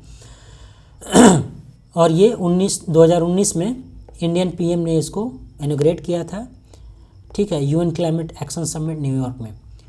तो इंडिया का कौन कौन सा इनिशिएटिव चला है, तो पहले से ऑपरेशन दोस्त चलाया है, अर्थक्वेक जब आया था टर्की में, करुणा चलाया था, साइक्लोन जब आया था म्यांमार में, और भी अर्ली वार्निंग सिस्टम असिस्ट किया है। यूएन क्या किया था ना, ये अर्ली वार्निंग टू ऑल किया था, इनिशिएटिव लाया था। तो इसी को इंडिया बोला कि आप इनिशिएटिव लाए हैं तो हम अभी आपको हेल्प करेंगे, तो इसी के हेल्प के लिए ये लोग लाया। जैसे सागर है, सागर वगैरह में है ना, हेल्प करता है ना, तो इसी तरह अर्ली वार्निंग सिस्टम जो है इंडिया असिस्ट किया डेवलपिंग कंट्री को, ये सहायता प्रदान कर रहा है। वैक्सीन मैत्री भी एक तरह का डिप्लोमेसी है, तो ये वैक्सीन डिप्लोमेसी के अंतर्गत आता है। तो ये सब सपोर्ट इंडिया करते रहता है। चाबहार पोर्ट कहाँ है, तो ईरान में है। अच्छा, एक 10 साल एग्रीमेंट साइन हुआ है किस चीज़ के लिए, तो जो चाबहार पोर्ट है ना, वहीं पे चाबहार पोर्ट पे ही एक टर्मिनल बना रहा है इंडिया, तो उसी के लिए अभी एक 10 साल का एग्रीमेंट हुआ है। इसका नाम है शहीद बेहस्ती पोर्ट टर्मिनल, ठीक है। शेंजन एरिया है, ये आपको मालूम होगा। शेंजन एरिया EU कंट्रीज़ जो होते हैं उन्हीं के जो क्षेत्र है उन्हीं को बोलते हैं। ये वर्ल्ड का लार्जेस्ट फ्री ट्रैवल एरिया है। यहाँ पे एक बार एंट्री करिए पासपोर्ट लेके, और वहाँ पे अपना नॉमिनेशन मतलब रजिस्ट्रेशन करवा दीजिए, और उसके बाद पूरा देश में घूमते रहिए, घूमते रहिए, घूमते रहिए। एक दूसरे से देश में जाने के लिए आपको फिर वीज़ा की आवश्यकता नहीं पड़ेगी। यही बोलते हैं शेंजन एरिया। डार्फर क्राइसिस, ये क्या हुआ, बहुत बड़ा हंगर क्राइसिस सूडान में आया है, इसी को डार्फर क्राइसिस बोलते हैं, ठीक है। अगला है इरेज क्रॉसिंग। अभी हम लोग ब्लू लाइन देखा था, डेमार्केशन जो यूएन किया था। अभी देखते हैं इरेज क्रॉसिंग क्या है। तो ये बॉर्डर क्रॉसिंग है, इजराइल और नॉर्दर्न गाजा स्ट्रिप है इसी के बीच में, ठीक है। रफा क्रॉसिंग भी है, किसके किसके बीच में है, तो इजिप्ट और गाजा। ये सब इंपॉर्टेंट हो जाता है, ठीक है। आप देख लीजिएगा उसके हिसाब से जो जो अभी न्यूज़ में रहा है। अच्छा, एक चीज़ और क्या है, तो रसिया ने क्या कर दिया भाई कि यूएस और जापान मिलके एक वीपन फ्री आउटर स्पेस में, कि भाई वहाँ पे जो आउटर स्पेस है, जो बाह्य अंतरिक्ष है, उसमें जो है यार तुम लोग मत करो, पूरा सबको बोला ना यूएन में ले आके प्रस्ताव, तुम लोग वहाँ पे जो है डिप्लॉय मत करो वीपन वगैरह, उसको जो है पूरा मतलब सशस्त्रीकरण मत कर दो, उसमें अस्त्र मत वहाँ पे लॉन्च करने लगो, सब मतलब डालने लगो, उसको मिलिट्री फ्री रखना है, वेपन फ्री रखना है। तो इसी के लिए रेजोल्यूशन लाया था, वो रसिया ने उसको वीटो कर दिया है। इससे रिलेटेड ही न्यूज़ है। एक अफस्पा से रिलेटेड न्यूज़ है, arm force special power act. ये कब आया था, 1958 में आया था, ठीक है। तो इंडिया क्या कर दिया है कि एक्सटेंड कर दिया है। क्या एक्सटेंड कर दिया है भाई, तो 8 डिस्ट्रिक्ट में नागालैंड का और 3 डिस्ट्रिक्ट में अरुणाचल प्रदेश, ये इसको एक्सटेंड कर दिया है। अभी जो है करंटली पूछ सकता है कि कहाँ कहाँ किस राज्य के भाग में है, तो नागालैंड, आसाम, मणिपुर और अरुणाचल प्रदेश, इन सभी राज्यों के भागों में इसको अभी चल रहा है, ये लागू है। और ये भी ध्यान रखना है कि ये जम्मू कश्मीर में तो पहले से है ही, और ये अभी चल ही रहा है। इसके लिए अलग से है आर्म्ड फोर्सेज जीएन के स्पेशल पावर 1990 का, ठीक है। इससे रिलेटेड कमेटी देख लीजिए, विवादित रहा है हमेशा ये एक्ट। तो इसमें बीपी जीवन रेड्डी कमेटी था, संतोष हेगड़े कमेटी और जस्टिस वर्मा कमेटी, ये 3 कमेटी का ध्यान में रखिएगा। अगला है कंबाइंड मैरीटाइम फोर्सेस। तो कंबाइंड मैरीटाइम फोर्सेस क्या है, तो इंडियन नेवी क्या किया है, सीज किया है ड्रग, कहाँ, अरेबियन सी में, ठीक है। और ये किसका पार्ट था, तो यही मैरीन जो है मल्टीनेशनल कंबाइंड टास्क फोर्स जो है ना, इसके अंडर में, उसी के तरह ये एक ऑपरेशन चलाया था जो है कंबाइंड मैरीटाइम फोर्सेस। इसका नाम है ऑपरेशन क्रिम्सन बारकूडा, ठीक है। तो ये जो है बहुत सारे देशों का है, मल्टीनेशनल मराइन पार्टनरशिप है, इसमें 42 देश हैं। तो उसी में इंडियन नेवी भी अपना काम करते रहता है, सब लोग देश मिल के करता है। और इसको कमांड कौन करता है, तो यूएस का एक नेवी वाइस एडमिरल है, उसी के द्वारा इसको कमांड किया जाता है, ठीक है। तो इससे रिलेटेड ये था। अब अगला देखते हैं। अगला न्यूज़ है कि ऑपरेशन मेघदूत सियाचिन ग्लेशियर के बारे में है। तो इंडियन आर्मी और एयरफोर्स का जो है ये 40वां सालगिरह हुआ है जो सियाचिन पे इसका प्रेजेंस का हो गया है। और ये ऑपरेशन जो है मेघदूत के अंतर्गत ये लोग यहाँ पे रहना स्टार्ट किया था और तब से लेकर अब तक 40 साल हो गया। तो ये ऑपरेशन मेघदूत कब आया था? तो 1984 में आया था। और ये क्या है? सियाचिन ग्लेशियर, इसके बारे में देख लीजिए। तो ये ईस्ट काराकोरम रेंज में है जहाँ से नुब्रा नदी निकलती है और ये हाईएस्ट मिलिट्राइज्ड जो है जोन है इन द वर्ल्ड में। यहाँ इतना मतलब ऊंचाई पे है ना, ये हाईएस्ट मिलिट्राइज्ड जोन है। अगला है यूके पार्लियामेंट। ये बहुत इंपॉर्टेंट है, क्वेश्चन दे देगा कि अभी रवांडा बिल कौन पास किया है। हुआ क्या है कि यूके में बहुत ज़्यादा जो है अवध जो है अप्रवासी जो है आ जा रहे हैं और इंग्लिश चलन पार करके, और वहाँ पे असाइलम मांग रहे हैं, बोल रहे हैं कि भाई हमको वहाँ रखो, संरक्षण दो, ठीक है, वहीं पे हम रहेंगे, शरण दो हमको। तो यूके कहा कि अब जो है ना जनवरी 2022 के पास से इलीगली जो भी आया है ना उन सब को हम रवांडा में भेज देंगे। रवांडा के साथ एग्रीमेंट कर लिया, बोला ना कि तुमको एक थर्ड कंट्री, सेफ कंट्री के रूप में हम बना देते हैं और तुमसे जो है जितना जो हमारे यहाँ जो आता है ना भाग भाग के शरण लेने, सबको हम तुम्हारे यहाँ भेज देंगे रवांडा में। बताइए, रवांडा खुद ही प्रॉब्लम से उलझा हुआ रहता है, कभी वहाँ अटैक होते रहता है तो कभी वहाँ जीनोसाइड होते रहता है, चोरी चकारी, मारा मारी। अब यूके पार्लियामेंट बताइए ऐसा बिल ला दिया कि सबको यूके में नहीं रख के रवांडा भेज देंगे, ठीक है। तो इसी से संबंधित ये न्यूज़ है। तो पूछ सकता है आपसे कि ये कौन लाया है रवांडा बिल, तो यूके लाया है, ठीक है। अब जो है इसमें एक चीज़ लाया है कि रिफ्यूजी कन्वेंशन जो है ये 1951 में आया था और इंडिया ना तो इसका पार्टी है और ना ही इसका प्रोटोकॉल साइन किया है जो 1967 में हुआ था। इंडिया क्यों पार्टी रहेगा भाई? भारत में तो ऑलरेडी रिफ्यूजी शरणार्थियों को कितना लंबे समय से शरण देने हैं, उसको क्या किसी एग्रीमेंट और पार्टी का ज़रूरत है, ठीक है, प्रोटोकॉल का। इसलिए न साइन किया है न पार्टी है उस चीज़ का। अगला है ड्राफ्ट एक्सप्लोजिव बिल। ये क्या करेगा कि ये जो है एक्सप्लोजिव एक्ट 1884 में जो ब्रिटिश कॉलोनियल रूल का जो एक्ट था उसको जो है ये बदलने वाला है। ये पहला जो है रास बिहारी बोस पे गदर पार्टी में जो थे वो उन पर चार्ज किया गया था, इसके अंतर्गत उनको अरेस्ट किया गया था। तो ये इसमें क्या करता है, ये ड्राफ्ट एक्सप्लोजिव, इसमें डिफ़ाइन किया गया है फिर से एक्सप्लोजिव क्या होता है, इसका लाइसेंसिंग क्या रहेगा, ठीक है, अथॉरिटी कौन रहेगा इसमें, पनिशमेंट इसका क्या होगा, इसी के बारे में है। अगला है टाइगर ट्रम्प। तो टाइगर ट्रम्प जो है 2024 ये कहाँ हुआ है, तो ये विशाखापट्टनम में हुआ है। ये बायलैटरल ट्राई सर्विस जो है तीनों सेनाओं का ह्यूमैनिटेरियन असिस्टेंट डिजास्टर रिलीफ जो है ना, ये एक्सरसाइज है कैसे जो है डिजास्टर रिलीफ दिया जाएगा। तो इंडिया और यूएस के बीच में हुआ है। अगला है इसी से संबंधित गगन शक्ति है जो इंडियन एयरफोर्स का बिगेस्ट एक्सरसाइज है जो पोखरन में हुआ है जैसलमेर में। पूर्वी लहर तो ये इंडियन नेवी का है, तो ये ध्यान में रखिएगा, गगन शक्ति इंडियन एयरफोर्स का और पूर्वी लहर जो है इंडियन नेवी का। अगला है बिम्स्टेक। तो बिम्स्टेक चर्चा में रहा है क्योंकि इसने लीगल पर्सनालिटी एक तरह से इसको मिल गया after the charter come into force. एक बिम्स्टेक ने एक चार्टर तैयार किया था, ठीक है। उस चार्टर में बिम्स्टेक क्या बोला था, मतलब कि वो चार्टर में बहुत लोग साइन किए थे, तो उसमें जो है नेपाल जो है लास्ट कंट्री था। वो चार्टर सबको साइन कर दिया था और नेपाल नहीं किया था साइन। तो क्या किया है वही कि अब नेपाल उसको साइन कर दिया है, ठीक है। और इस चार्टर को साइन और अडॉप्ट किया गया था कब, तो जो 5th समिट हुआ था श्रीलंका में 2022 में, तो उसमें साइन और अडॉप्ट कर लिया गया था। चूँकि नेपाल जो है नहीं किया था तो लास्ट कंट्री अभी मई 2024 में नेपाल इसको चार्टर को साइन कर लिया है। तो इससे ये क्या बन गया है, अब ये लीगली पर्सनालिटी का मतलब इसको एक कानूनी व्यक्तित्व प्राप्त हो गया। जैसे मान लेते हैं कि पहले क्या था कि बिम्स्टेक जो है कोई भी है अदर एक्सटर्नल कंट्री से या फिर कोई और जो राजनीतिक संबंध स्थापित नहीं कर सकता, वार्तालाप नहीं कर सकता था। अब इसको जो व्यक्तिगत कानूनी व्यक्तित्व मिला ना, इससे क्या हो गया ना कि एक औपचारिक इकाई के रूप में इसको मान्यता मिल गया, ठीक है, जिसके पास जो है क्या रहेगा, तो अंतर्राष्ट्रीय संस्थाओं और देशों के साथ समझौता एवं बातचीत करने का मतलब क्षमता इसको मिल जाएगा, एक तरह से बूस्ट कर देगा इसको। ठीक है, तब इसके लिए खुला मंच हो जाएगा।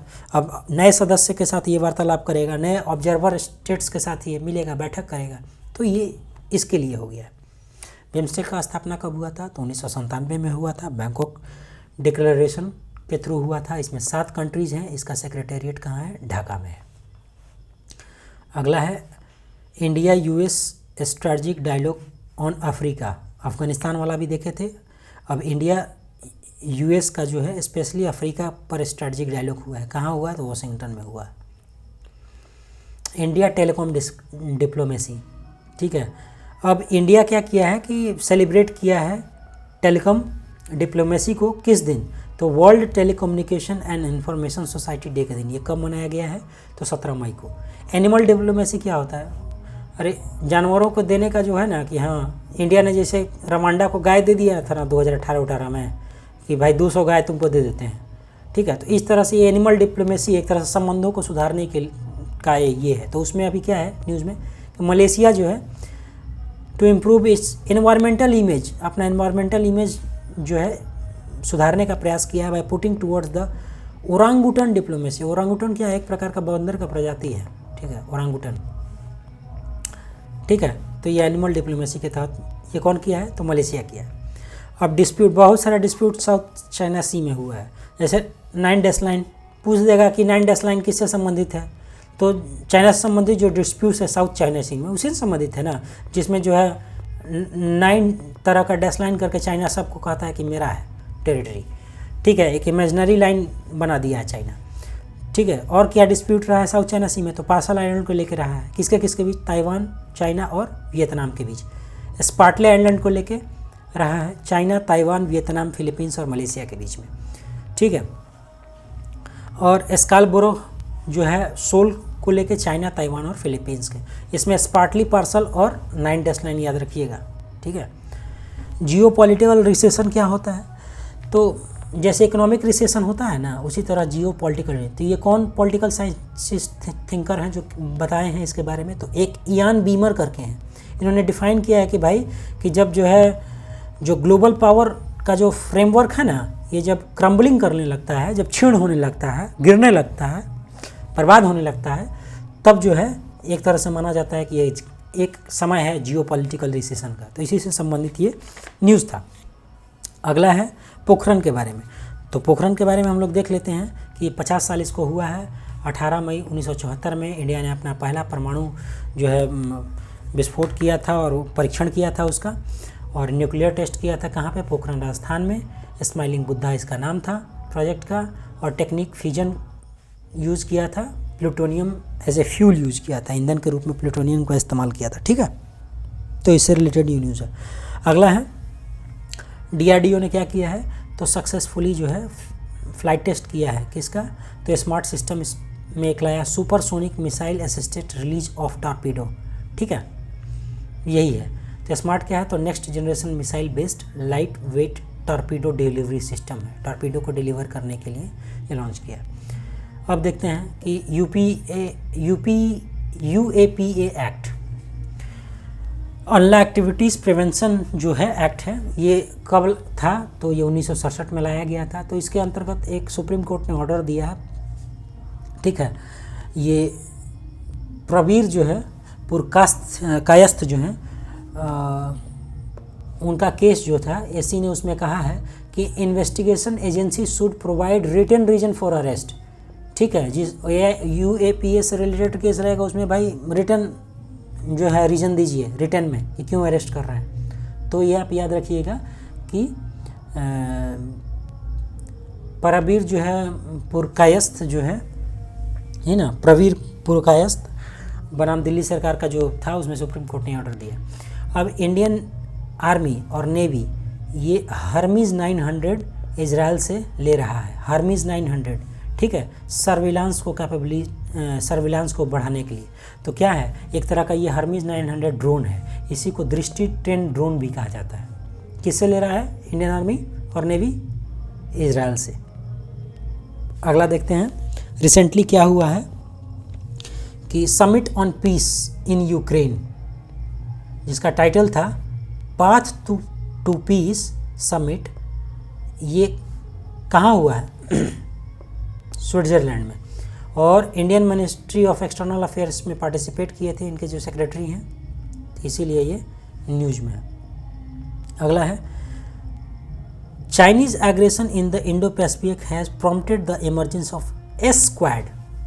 अब देखिए क्वाड का नया वर्जन पूछ देगा, दिमाग चकरा जाएगा। एस स्क्वाड क्या है? एक मिनी लैटरल ग्रुपिंग है, ठीक है। बायलैटरल सुने होंगे ना, मल्टीलैटरल सुने होंगे ना। बायलैटरल जिसमें 2 लोग होते हैं, मल्टीलैटरल मैंने बहुत से, 2 से अधिक, और मिनी लैटरल भी बायलैटरल के ही अंतर्गत आता है, लेकिन इसमें छोटा ग्रुपिंग होता है, 3-4 को ग्रुपिंग बना के कर लेता है, ठीक है। तो ये है मिनी लैटरल। तो ये एक तरह का इनफॉर्मल है टारगेट ग्रुपिंग, जैसे मान लेते हैं टारगेट कर लिया, हाँ ये फलाना फलाना देश हम लोग रहेंगे साथ में, ठीक है। तो इसी को इमरजेंस ऑफ ए स्क्वाड एक तरह से दिया गया है। तो ये कौन बनाया है? तो कौन कौन स्क्वाड बना लिया है? तो जापान, यूएस, ऑस्ट्रेलिया और फिलीपींस मिलकर एक स्क्वाड बना लिया है। स्क्वाड में कौन कौन है? जापान, ऑस्ट्रेलिया, यूएस, ये 3 तो है ही था। इंडिया इसमें हो जाता तो क्वाड हो जाता, और फिलीपींस को जोड़ दिया तो स्क्वाड बना दिया है ना। अब स्क्वाड के बारे में और देख लीजिएगा, पता नहीं हो सकता है कि उसमें और कोई देश जुड़ा हो, 5वां रूप में शायद कंट्री में कोई और कंट्री जुड़ा हो। तो एक बार स्क्वाड मार लीजिएगा, कॉन्सेप्ट क्लियर हो जाएगा। इंडिया बांग्लादेश देखते हैं, ठीक है। इसी में बांग्लादेश क्राइसिस भी एक तो था, मोहम्मद यूनुस के बारे में हम लोग पढ़ेंगे, सबसे लास्ट में उसको ऐड कर दिए हैं। Bangladesh India biggest trade partner in south Asia, और इंडिया क्या है? सेकंड बिगेस्ट ट्रेड पार्टनर है बांग्लादेश का इन एशिया, ठीक है। इससे रिलेटेड है संप्रीति एक्सरसाइज, इंडिया और बांग्लादेश के बीच में होता है। Akhaura Agartala cross border rail link, ठीक है। तो ये है। अगला है ग्रुप ऑफ 7। ग्रुप ऑफ 7 क्या है? तो 1975 में इस्टेब्लिशमेंट हुआ था। ये अपना 50वां वर्षगांठ मना रहा है। G7 समिट कहाँ हुआ है? तो अपुलिया इटली में हुआ है, और India was invited as outreach country, ठीक है। इसमें कौन कौन है G7 में? तो यूएस है, कनाडा है, यूके है, फ्रांस है, इटली है, जर्मनी है और जापान है। तो ऐसे याद रखिए, ये जो आपका क्षेत्र है नॉर्थ अमेरिका से, तो कौन कौन है? यूएस और कनाडा। यूरोप वाले जगह से कौन कौन है? तो यूके, फ्रांस, इटली, जर्मनी, 4 को हो गया। एगो इधर से हो गया आपको जापान। तो ऐसे याद हो गया G7 कंट्री। इसमें रसिया भी था, लेकिन जो वो G8 था, फिर भगा दिया सब रसिया को, बोला तुम बहुत लड़ाई करता है। इसी का एक इनिशिएटिव है build back better world, BW partnership, ठीक है। और GPAI, ठीक है, इसी का है ग्रुप 7 का। इसको लॉन्च किया गया था इसके 44वें समिट में 2018 में। तो ग्लोबल पार्टनरशिप ऑन AI, ठीक है ना। यही GPAI और OECD आपको साइंस एंड टेक में बताए हैं। जो इंडिया में जो इंडिया AI का जो दिल्ली में हुआ था, उसमें ये भी पार्टिसिपेट किया था, ठीक है। OECD मिलके दिल्ली डिक्लेरेशन घोषित किया था ये लोग दोनों मिलके, GPAI और OECD करके। अगला है हिरोशिमा AI प्रोसेस, इसी का था, ठीक है, इनिशिएटेड है G7 का। इंडिया फ्रांस देख लेते हैं फटाफट। तो PM हमारे मोदी जो हैं प्रेसिडेंट से मिले हैं फ्रांस के, ठीक है, G7 समिट में ही। और अब पूछ देगा आपसे होरिजोन 2047 इनिशिएटिव किसका है? तो इंडिया फ्रांस का है, खट से ना मार देना है, ठीक है। और इंडो पैसिफिक रोड मैप तो ही है, ये इंपॉर्टेंट है। होरिजोन 2047 इंडिया और फ्रांस के बीच में वरुणा एक्सरसाइज होता है, और फ्रांस इंडिया एक्सरसाइज होता है, जिसको फ्रिंजेक्स भी कहते हैं। एक मल्टीलैटरल एक्सरसाइज है, जैसे ओरियन है और लापेरोज है। सिप्री जो है Stockholm International Peace Research Institute, ये क्या किया है कि अपना एक रिपोर्ट रिलीज किया है सिप्री ईयरबुक 2024, ठीक है। और एक और पब्लिश रिपोर्ट किया है मल्टी लैटरल पीस ऑपरेशन 2023, ठीक है। ये बस कुछ नहीं, न्यूक्लियर कौन ज़्यादा आयात करता है हथियारों का, कौन ज़्यादा निर्यात करता है, ये सब काम इसी का है, सिप्री का, ये सब रिपोर्ट देते रहता है। तो ये बोला है कि न्यूक्लियर वेपन का डेवलपमेंट जो है बढ़ गया है बहुत ज़्यादा। इंडस एक्स किसके बीच में है? इंडिया US 2023 में आया था ये, इसका 1 साल पूरा हुआ है, एनिवर्सरी मना रहा है लोग। और ये डिफेंस इनोवेशन के लिए लाया गया था। IPEF Indo Pacific economic framework, ठीक है, फॉर प्रॉस्पेरिटी। ये 2022 में लाया गया था 14 कंट्री के, ठीक है, जिसमें इंडिया, यूएस, ऑस्ट्रेलिया ये सब शामिल थे। इसका 4 पिलर है, ठीक है, 4 पिलर पे होता है ये। उसके बाद कोलंबो प्रोसेस है अगला। कोलंबो, इंडिया इसको चेयर किया है, पहला मीटिंग अपना कोलंबो का, डायरेक्ट अध्यक्ष बन गया इंडिया, गया अपना पहला मीटिंग में। तो कोलंबो प्रोसेस क्या है, तो ये इंपॉर्टेंट है इसलिए क्योंकि पूछ देगा तो वहाँ पे कन्फ्यूजन हो जाएगा। ये क्या है कि रीजनल कंसल्टेटिव प्रोसेस है that provide platform for the consultation on the management of overseas employment and contractual labour. जो ओवरसीज एम्प्लॉयमेंट है, विदेशों में जो रोजगार है और जो कॉन्ट्रैक्चुअल लेबर से संबंधित है, इसी का संबंधित जो है इसको बोलते हैं कोलंबो प्रोसेस। अब है कोलंबो सिक्योरिटी कॉन्क्लेव, ये अनदर न्यूज़ है, कंफ्यूज नहीं होना है। ये सिक्योरिटी जो है इसमें बांग्लादेश अभी ज्वाइन किया है, 2011 में आया था, और इसका एम क्या है, मैरीटाइम सिक्योरिटी, ठीक है। और इंडिया भी कोलंबो सिक्योरिटी कॉन्क्लेव का शायद इंडिया भी पार्ट है, इसको एक बार आप चेक कर लीजिएगा, लेकिन कोलंबो प्रोसेस तो इंडिया चेयर कर रहा है। अच्छा, 25 साल हुआ है कारगिल वॉर का। ये 1999 में इंडिया और पाकिस्तान के बीच में हुआ था, जहाँ पे इंडियन आर्मी ने ऑपरेशन विजय चलाया था, एयरफोर्स ने चलाया था सफ़ेद सागर, और इंडियन नेवी ने ऑपरेशन तलवार। बस ये 3 चीज़ याद रखना है। कारगिल विजय दिवस जो है 26 जून को मनाते हैं। CDS जो है क्या किया, चीफ ऑफ डिफेंस स्टाफ ने क्या किया कि इंडिया का first joint doctrine cyber operation के लिए इन्होंने निकाला है, ठीक है। अगला है कि रिसेंटली यूनियन कैबिनेट ने अप्रूव किया है सेंट्रल सेक्टर स्कीम किसको, तो national forensic infrastructure enhancement scheme, ठीक है, 2024, 25, 28, 29 के लिए। ये क्या करेगा ना, फॉरेंसिक साइंस को बढ़ावा देना है इंडिया में, उसी के लिए, ठीक है। अब FATF के बारे में देख लेते हैं। तो 1989 में इस्टेब्लिश हुआ था, इसका हेडक्वार्टर कहाँ पे है, फ्रांस, पेरिस में। अभी जो इसका प्लेनरी हुआ है सिंगापुर में, ठीक है। और जहाँ पे इंडिया का जो म्यूचुअल इवैल्यूएशन रिपोर्ट है ये अडॉप्ट कर लिया गया है। ये भी पूछ सकता है कि म्यूचुअल इवैल्यूएशन रिपोर्ट जो है कौन अभी इंडिया का अडॉप्ट करके उसको रिलीज़ किया है, तो FATF किया है, ठीक है। अब क्या है, तो ये इवैल्यूएशन रिपोर्ट क्या है कि असेसमेंट है कंट्री, क्या कौन चीज़ का असेसमेंट, तो भाई क्या क्या मेजर लिया है उसने मनी लॉन्ड्रिंग को रोकने में, और फाइनेंस को जो है, जो वित्त पोषण किया जाता है टेररिज्म के लिए, और जो है वेपन जो होता है हथियार वगैरह, उसको रोकने के लिए, मतलब टेररिज्म के लिए जो पैसा दिया जाता है, वित्त पोषण किया जाता है और हथियार दिया जाता है, तो उसके लिए क्या इनिशिएटिव लिए हैं, तो वही है इवैल्यूएशन रिपोर्ट। और जैसा कि हम देखे हैं 1989 में FATF हुआ था, फाइनेंशियल एक्शन टास्क फोर्स, और इसका G7 ने इसको खोला था, फाइनेंशियल एक्शन टास्क फोर्स। ये भी G7 समिट में ही हुआ है, पेरिस में, मतलब G7 का जो समिट हुआ था ना पेरिस में, इसी को सारा कंपनी मिलके, G7 नहीं किया है, उसके समिट में हुआ था। अगला है, अब देखिए, ये BPSC कई बार पूछता है कि UNSC सिक्योरिटी काउंसिल में जो 2 साल के लिए मेंबरशिप मिला है जो अस्थाई, वो किसको किसको मिला है, तो इसको याद रखना है। डेनमार्क को मिला इस बार, ग्रीस को मिला है, पाकिस्तान को, पनामा को और सोमालिया को। कैसे याद रखेंगे, तो SP और DGP, ये दोनों लोगों को याद रखिए, SP और DGP। S से हो गया सोमालिया, P से हो गया आपको पाकिस्तान, और D से हो गया डेनमार्क, ग्रीस से हो गया ग्रीस, और एक P से हो गया पनामा। बात खत्म, 2 साल के लिए मिला है इनको।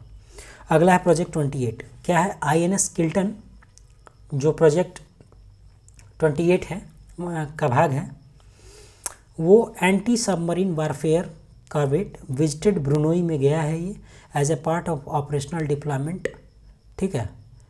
और ये जो है प्रोजेक्ट 28 जो है कारमोटा क्लास जो है, कमोटा जो है वो क्लास शिप्स के अंतर्गत आता है, ये उसी का क्लास है। अगला देख लेते हैं, नागास्त्र। नागास्त्र क्या है, तो एक तरह का सुसाइड ड्रोन है, ठीक है। ये पहला इंडिजिनियस जो है इस तरह का जो है घूमता फिरता है जो है म्यूनिशन है, जिसको डेवलप किया है सोलर इंडस्ट्रीज़ ने। सोलर इंडस्ट्रीज़ का इकोनॉमिक एक्सप्लोसिव लिमिटेड, नागपुर। और ये बहुत सारा एक्सप्लोसिव बनाया है, ये जैसे सिटबैक्स, सिमेक्स, ये सब एक्सप्लोजिव है, विस्फोटक, ये सब बनाया है इकोनॉमिक एक्सप्लोसिव लिमिटेड नागपुर। ठीक है, अब देख लेते हैं रुद्रम 1 और रुद्रम 2, ये दोनों जो है मिसाइल है। ये एक तरह का जो है एंटी रेडिएशन मिसाइल है। रुद्रम 1 का जो रेंज है 100 से 150 किलोमीटर और 2 का है 300 किलोमीटर। ठीक है, और दोनों जो क्या है एंटी रेडिएशन मिसाइल है, जो NGRM प्रोजेक्ट के तहत बनाए जा रहे हैं DRDO के द्वारा। ठीक है, ये याद रखना है, एयर टू सरफेस है। अगला है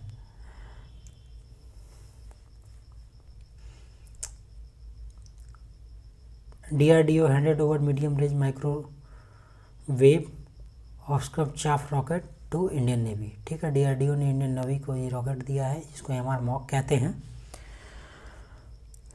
अगला है javelin anti tank weapon system. ये जो है ना, इंडिया बोला है कि भाई US आप आइए और इसका को प्रोडक्शन किया जाए। अमेरिकन जैवलिन मिसाइल का कहाँ पे, इंडिया में। तो जैवलिन एंटी टैंक के बारे में आपको ध्यान रखना है। उसके बाद जो है ये क्या है, तो world's premier single non portable जो है मैन है, ये single man portable medium range anti tank weapon system है। ये सीधे मिसाइल को जो है ना टैंके को उड़ा देता है जैवलिन। अच्छा, जोरावर जो सबसे हल्का टैंक है DRDO और लार्सन एंड ट्यूब्रो का ये बनाया गया है। जीमैक्स देख लीजिए, मालूम ही होगा आपको, इंडिया जापान के बीच में है। होपेक्स क्या है, इंडियन एयरफोर्स का है, और जो है मिस्र का है, इजिप्टियन एयरफोर्स का है। नॉर्दर्न यूनाइटेड ये अलग टाइप का है। वैसे एक्सरसाइज का सारा एक साथ एक्सरसाइज का PDF डाल दिया गया उसी ग्रुप में।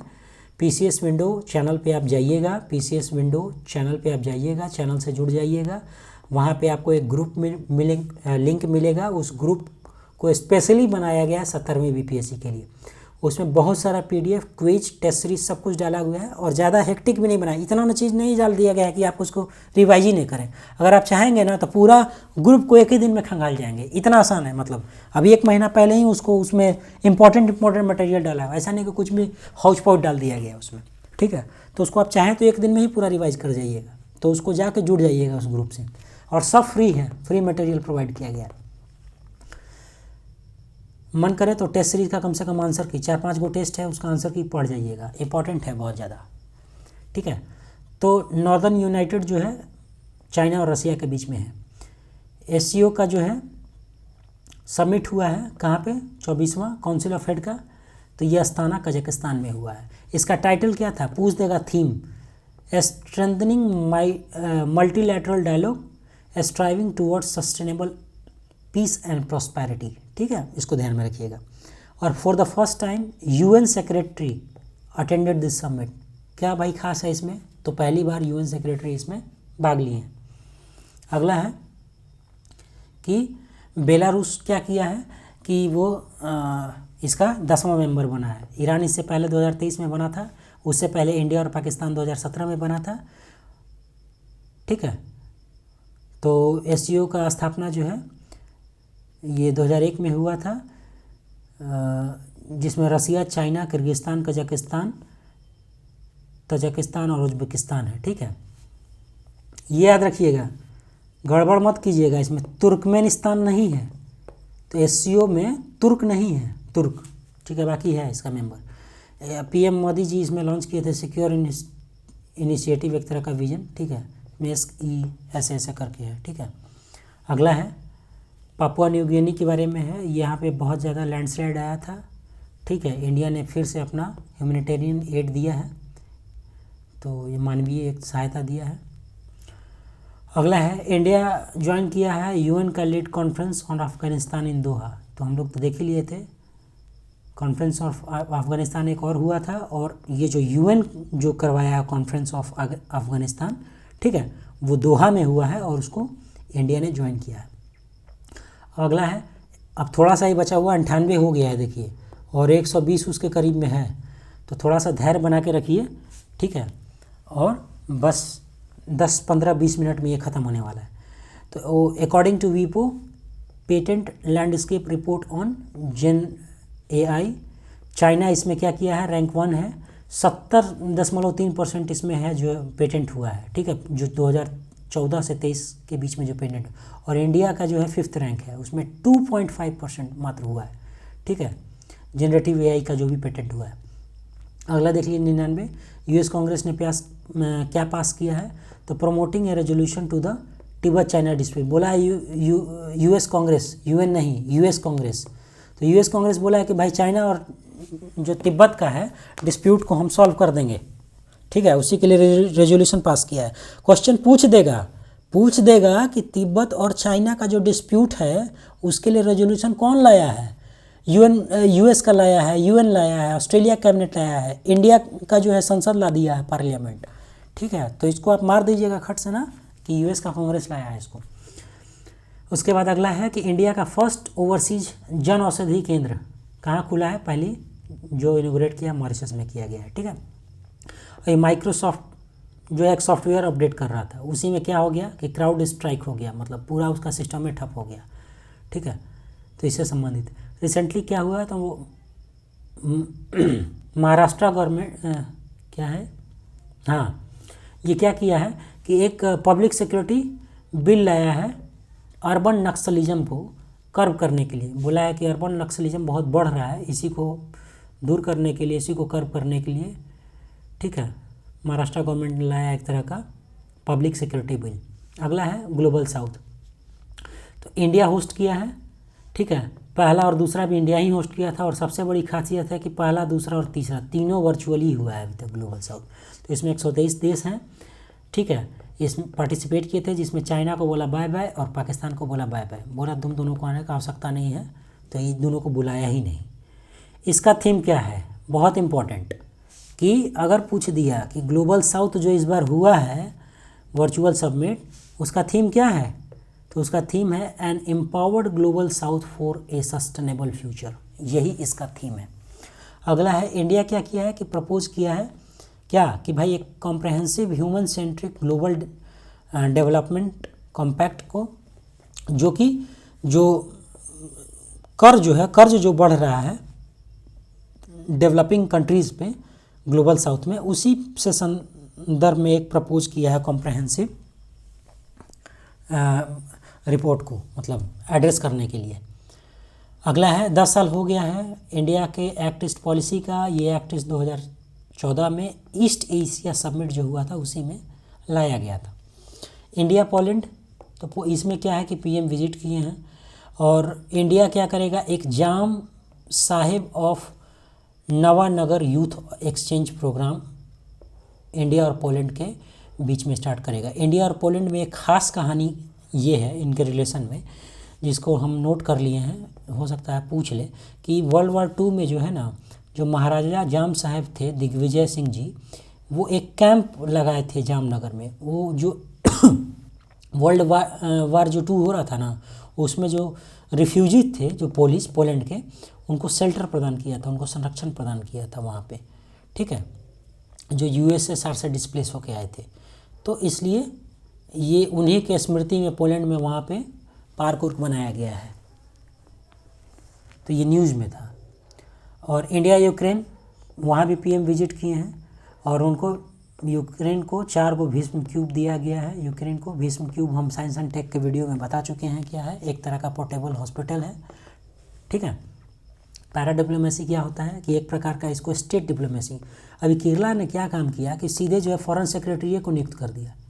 इंडिया बोला भाई कि फॉरेन अफेयर्स तुम्हारा काम है ही नहीं, तुम जो है फॉरेन सेक्रेटरी कैसे उसको अति कर दिए। तो कौन थे, तो केरला क्या किया कि के वासुकी जो थी उनको फॉरेन सेक्रेटरी नियुक्त कर दिया था। तो मिनिस्ट्री ऑफ एक्सटर्नल अफेयर्स ने इस पर भाई क्रिटिसाइज़ किया। ठीक है, बोला कि the constitution of India under 7th schedule, जो 7वीं शेड्यूल में उसका list 1 union list item number 10, वो क्लियरली कहता है क्या कि foreign affairs and all matters which brings the union into relation with any foreign country are the sole prerogative of the union government. कहने का मतलब है कि उसका एकमात्र जो है कौन है करने वाला, यूनियन गवर्नमेंट। ठीक है, तो प्रेरोगेटिव कौन है उसका, यूनियन गवर्नमेंट है। बस यहीं पे इसी से संबंधित है पैरा डिप्लोमेसी। इसी को स्टेट डिप्लोमेसी या कंटिनेंट डिप्लोमेसी भी कहते हैं। अगला है, इंडिया को इलेक्ट किया गया है वाइस चेयरमैन उपाध्यक्ष कहाँ का, IPEF Indo Pacific economic framework का। ठीक है, ये 2012 में जापान में लाया गया था और इसी के सप्लाई चेन काउंसिल का इंडिया को उपाध्यक्ष चुना गया है। अगला है सेंट मार्टिन आइलैंड, ये कहाँ पे है, तो एक स्मॉल कोरल आइलैंड है, बे ऑफ बंगाल में है, जो बांग्लादेश के अंतर्गत आता है। ठीक है, इसी आइलैंड को नारिकेल जिंजीरा या कोकोनट, ज़्यादा फेमस है ये कोकोनट आइलैंड के रूप में, तो ये बांग्लादेश में आता है Saint Martin island, bay of Bengal में। इंडिया ने अपना फर्स्ट रीयूजेबल हाइब्रिड रॉकेट, इसका नाम है रूमी, ठीक है, ये लॉन्च किया है कहाँ से, तमिलनाडु से। दे देगा श्रीहरिकोटा आंध्र प्रदेश, मार दीजिएगा आप फट से, लेकिन आपको क्या मारना है, तमिलनाडु। ठीक है, और ये स्टार्टअप स्पेस जोन जो है तमिलनाडु का, ठीक है, उसी ने इसको लॉन्च किया है, जो कि चेन्नई के थिरुविदनई में जो है, यहाँ से इसको लॉन्च किया गया है। तो ये तमिलनाडु स्टेट से लॉन्च किया गया है। ठीक है, रूमी। अस्त्रा मार्क 1 क्या है, अस्त्रा एक विजुअल रेंज क्लास क्या है, एयर टू एयर मिसाइल है। देखिए आप लिखते हैं ना ASTRA, ठीक है, तो शुरू में भी है लास्ट में भी है, अब कर लीजिए इसको एयर टू, हवा से हवा वाली मिसाइल। ठीक है, इसको डिज़ाइन किया है DRDO, मैन्युफैक्चर कर रहा है भारत डायनेमिक्स लिमिटेड। ठीक है, उसके बाद जो है man portable tank guided missile, ये भी लॉन्च किया गया है, शोल्डर से मतलब कंधा पे रख के पोर्टेबल मिसाइल है, DRDO। गौरव क्या है, बॉम्ब है, ग्लाइडिंग बॉम्ब। ठीक है, और ये डिज़ाइन और डेवलप किया गया है किसके द्वारा, तो रिसर्च सेंटर इमरात हैदराबाद। ठीक है, ये क्वाड जो पहला टॉपिक पढ़ाए थे उसी का, इसको ऑलरेडी पढ़ा चुके हैं। अगला 112, इंडिया और US जो है साइन किया है क्या, सोसा, सिक्योरिटी ऑन सप्लाई अरेंजमेंट। तो इंडिया और US पहले भी 4 फाउंडेशनल एग्रीमेंट साइन किया है, इसी को बोलते हैं 4 फाउंडेशनल एग्रीमेंट। क्या है, तो जिसोमिया, लेमोवा, कोमकासा और बेका। ठीक है, 2 में, 16 में, 18 में और 20 में, तो ये चारों किया है, इंपॉर्टेंट है डिफेंस टाइज के लिए इंडिया और US का। ठीक है, तो ये ध्यान में रखिएगा। अगला है तापी गैस पाइपलाइन, 1800 किलोमीटर का है, इसको जो है एशियन डेवलपमेंट बैंक इसका फाइनेंसिंग कर रहा है। ये कहाँ से है, तो T से तजाकिस्तान, तुर्कमेनिस्तान, A से अफगानिस्तान, P से पाकिस्तान और I से इंडिया, इसी के बीच में।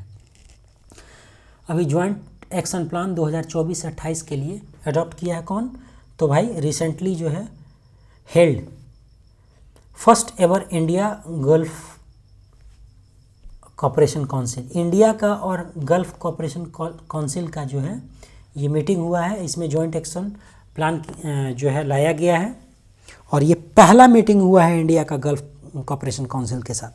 ठीक है, तो ये अभी कहाँ हुआ है, तो रियाद में हुआ है। कहाँ, तो सऊदी अरेबिया में, ये सितंबर में। अब हम लोग सितंबर पहुँच गए हैं, बस अक्टूबर आने ही वाला है। इसमें कौन कौन से 6 कंट्री हैं, तो Saudi Arabia, Kuwait, UAE, Qatar, Bahrain, Oman. ठीक है ना, ये सब याद रखिएगा। गल्फ काउंसिल 69 में जो है UAE का प्रिंसली स्टेट मतलब पूछ चुका है कि रियासी वाले मतलब राज्य कौन कौन से हैं। ठीक है, रियासी इलाके टाइप में, तो उसमें दे दिया था बहुत सारा इलाका, तो ध्यान रखिएगा। ऑपरेशन सद्भाव जो है ये प्रोवाइड ह्यूमैनिटेरियन असिस्टेंस है, किसको, लाओस को और म्यांमार को और वियतनाम को। अभी ऑपरेशन सद्भाव जो इंडियन मिलिट्री का है।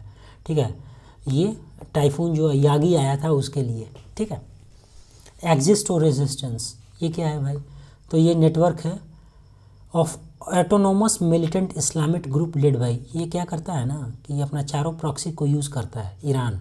ठीक है, और इसी का मिला के बनाया है एक्सिस ऑफ रेजिस्टेंस। इसमें कौन है, हिजबुल्लाह है लेबनान का, हमास है फ़लस्तीन का, हौती है येमन का, और फ़लस्तीनियन इस्लामिक जिहाद वाले हैं। ठीक है, अब fast track immigration trusted traveller programme ये कहाँ लॉन्च हुआ है, तो इंदिरा गांधी एयरपोर्ट पे न्यू दिल्ली में लॉन्च हुआ है। इसका नोडल मिनिस्ट्री है मिनिस्ट्री ऑफ होम अफेयर्स। ठीक है, अब ट्रैवलर से है प्रोग्राम से, तो मत मार दीजिएगा एक्सटर्नल मिनिस्ट्री। ठीक है, विदेश मंत्रालय नहीं किया है, गृह मंत्रालय किया है। अगला है responsible AI in the military domain, ये समिट जो है बहुत इंपॉर्टेंट समिट है, ये सियोल साउथ कोरिया में हुआ है। ठीक है, ये लीगली नॉन बाइंडिंग ब्लूप्रिंट तैयार किया है कि भाई जो है रिस्पॉन्सिबल किस प्रकार एआई को बनाना है मिलिट्री यूजेस के लिए। ठीक है, ऑपरेशन चक्र कौन लाया है? सीबीआई लाया है। ये साइबर क्राइम को डिसमेंटल करने के लिए लाया है। उसके बाद आईएनएस अरिहंत, तो आईएनएस अरिहंत को ध्यान में रखना है कि ये क्या है, अरिहंत क्लास सबमरीन है और पहला बनाया गया था सबमरीन। इंडिया का फर्स्ट इंडिजिनियस न्यूक्लियर सबमरीन कौन था? तो ये था आईएनएस अरिहंत, जो एटीवी प्रोजेक्ट के अंतर्गत था, जिसको बोलते हैं एडवांस टेक्नोलॉजी वेसल प्रोजेक्ट। इसी के अंदर जो दूसरा बना है इसको बोलते हैं अरिहंत। अगला है India China agreed for the disengagement. ये बहुत इंपॉर्टेंट है, बहुत चर्चा में रहा इस बार। तो भाई डेप्संग और डेमचोक हुआ था, जो बोला कि सीज फायर को हटा लेते हैं, डिसएंगेजमेंट हुआ है। तो देख लीजिए एक बार लोकेशन कहाँ है। तो ये है आपका अक्साई चीन वाला पार्ट, ये है आपका लद्दाख का पार्ट। ठीक है, तो इसमें जो है ये ऊपर वाला डॉट है, ये दौलत ओल्ड बेगी, यहाँ भी डिस्प्यूट रहा है। ये बीच में है डेप्सोंग और उसके बाद जो है गलवान वैली है जो नीचे में है, और यहाँ पे आता है डेमचोक। तो लोकेशन पूछ देगा ना, डेप्सोंग और डेमचोक कहाँ है, ईस्ट और मतलब नॉर्थ और साउथ में लद्दाख के, तो घबरा जाइएगा, तो इसलिए ध्यान रखिएगा। तो ये है, और इसके बाद जो है और कहाँ कहाँ इसका डिस्प्यूट रहता है, तो वेस्टर्न सेक्टर में लद्दाख में कहाँ डिस्प्यूट रहता है, डिस्प्यूटेड रहता है। तो इसके लिए जॉनसन लाइन लाया था। चाइना जो बोलता है कि हम नहीं मानते जॉनसन लाइन को, तो 1860 में आया था ये। मिडिल सेक्टर में ये तो लार्जली अनडिस्प्यूटेड है, जो कि हिमाचल प्रदेश और हिमाचल में आता है और उत्तराखंड में आता है। और जो ईस्टर्न सेक्टर में ये भी डिस्प्यूटेड है, अरुणाचल और सिक्किम में। कहाँ? तो यहाँ पे जहाँ मैकमोहन लाइन यहाँ से यहाँ तक गुजरता है ना मैकमोहन लाइन, तो उसमें जो डिस्प्यूटेड एरिया कहाँ कहाँ आता है, अरुणाचल और सिक्किम में वो लड़ाई करता रहता है चाइना। तो ये बस ध्यान रखिएगा कि मैकमोहन लाइन जो 1914 में आया था, जॉनसन लाइन 1860 में था, और जो मैकमोहन लाइन है वो शिमला कन्वेंशन के थ्रू आया था। अगला है आसियान। तो पीएम जो है पार्टिसिपेट किए हैं 21वां आसियान समिट में, जो वेंटाइने में हुआ था वियतनाम में। ठीक है, तो ये आसियान 1967 में आया था बैंकॉक डिक्लेरेशन में। याद रखिएगा कि ये 5 ही मेंबर था उस समय जब आया था, इंडोनेशिया, मलेशिया, फिलीपींस, सिंगापुर और थाईलैंड। बाद में 5 गो और जुड़ा और बन गया 10 गो मेंबर, और इसका हेडक्वार्टर है जकार्ता इंडोनेशिया में। ठीक है, अब ब्रिक्स है, तो ब्रिक्स का 16वां समिट हुआ है कजान, कहाँ? रसिया में। होना क्या था कि इसको होना ऐसे चलता है ना, BRICS। ठीक है, तो ये पहले ई होता है, पहले ई होता है, उसके बाद ई होता है, इसके बाद ई होता है। तो होना था इसको ब्राज़ील में, लेकिन ब्राज़ील में जो क्या किया कि ब्राज़ील G20 का भी उस समय कुछ चल रहा था, तो ब्राज़ील बोला, हाथ खड़ा कर दिया, बोला भाई हम नहीं कर पाएंगे, इतना सक्षम थोड़ी है कि दोनों हम करा लेंगे। तो बोला भाई कि ठीक है, लोग बोला कि चलो भाई इस बार रसिया कर लेता है। तब रसिया के बाद इंडिया का नंबर आना चाहिए था। ठीक है, लेकिन ये वापस अब फिर से यहाँ आ गया, तो 2025 में फिर अब ब्राज़ील इसको करेगा, इसका 17वां समिट। ठीक है, अब ये मत कंफ्यूज हो जाइएगा कि रसिया किया है तो मार दीजिएगा अगला इंडिया। ठीक है, ये आपको समझा दिए। बहुत लोग ये एलिमिनेशन टैक्टिक जो होता है ना, उसी के तहत ही लोग सोचेगा ना कि रसिया हुआ है ना तो अगला होगा इंडिया, तुरंत लाइन पारने लगेगा। ऐसा नहीं करना है। ठीक है, तो ये 2001 में ये आया था ब्रिक्स, और ये ब्रिटिश इकोनॉमिस्ट जो थे जिम ओनिल वो लाए थे। पहला ब्रिक्स सम्मेलन जो हुआ था 2009 में हुआ था रसिया में। ठीक है, उसके बाद 2010 में इसमें साउथ अफ्रीका जुड़ा, जो बन गया ब्रिक्स से ब्रिक्स, और उसके बाद 5 मेंबर और जुड़े जिसको ब्रिक्स प्लस बोलते हैं। यही कजान डिक्लेरेशन में हुआ है 16वां समिट में। ठीक है, इसमें कौन? Egypt, Ethiopia, Iran, Saudi Arabia और यूएई। कैसे याद रखिएगा?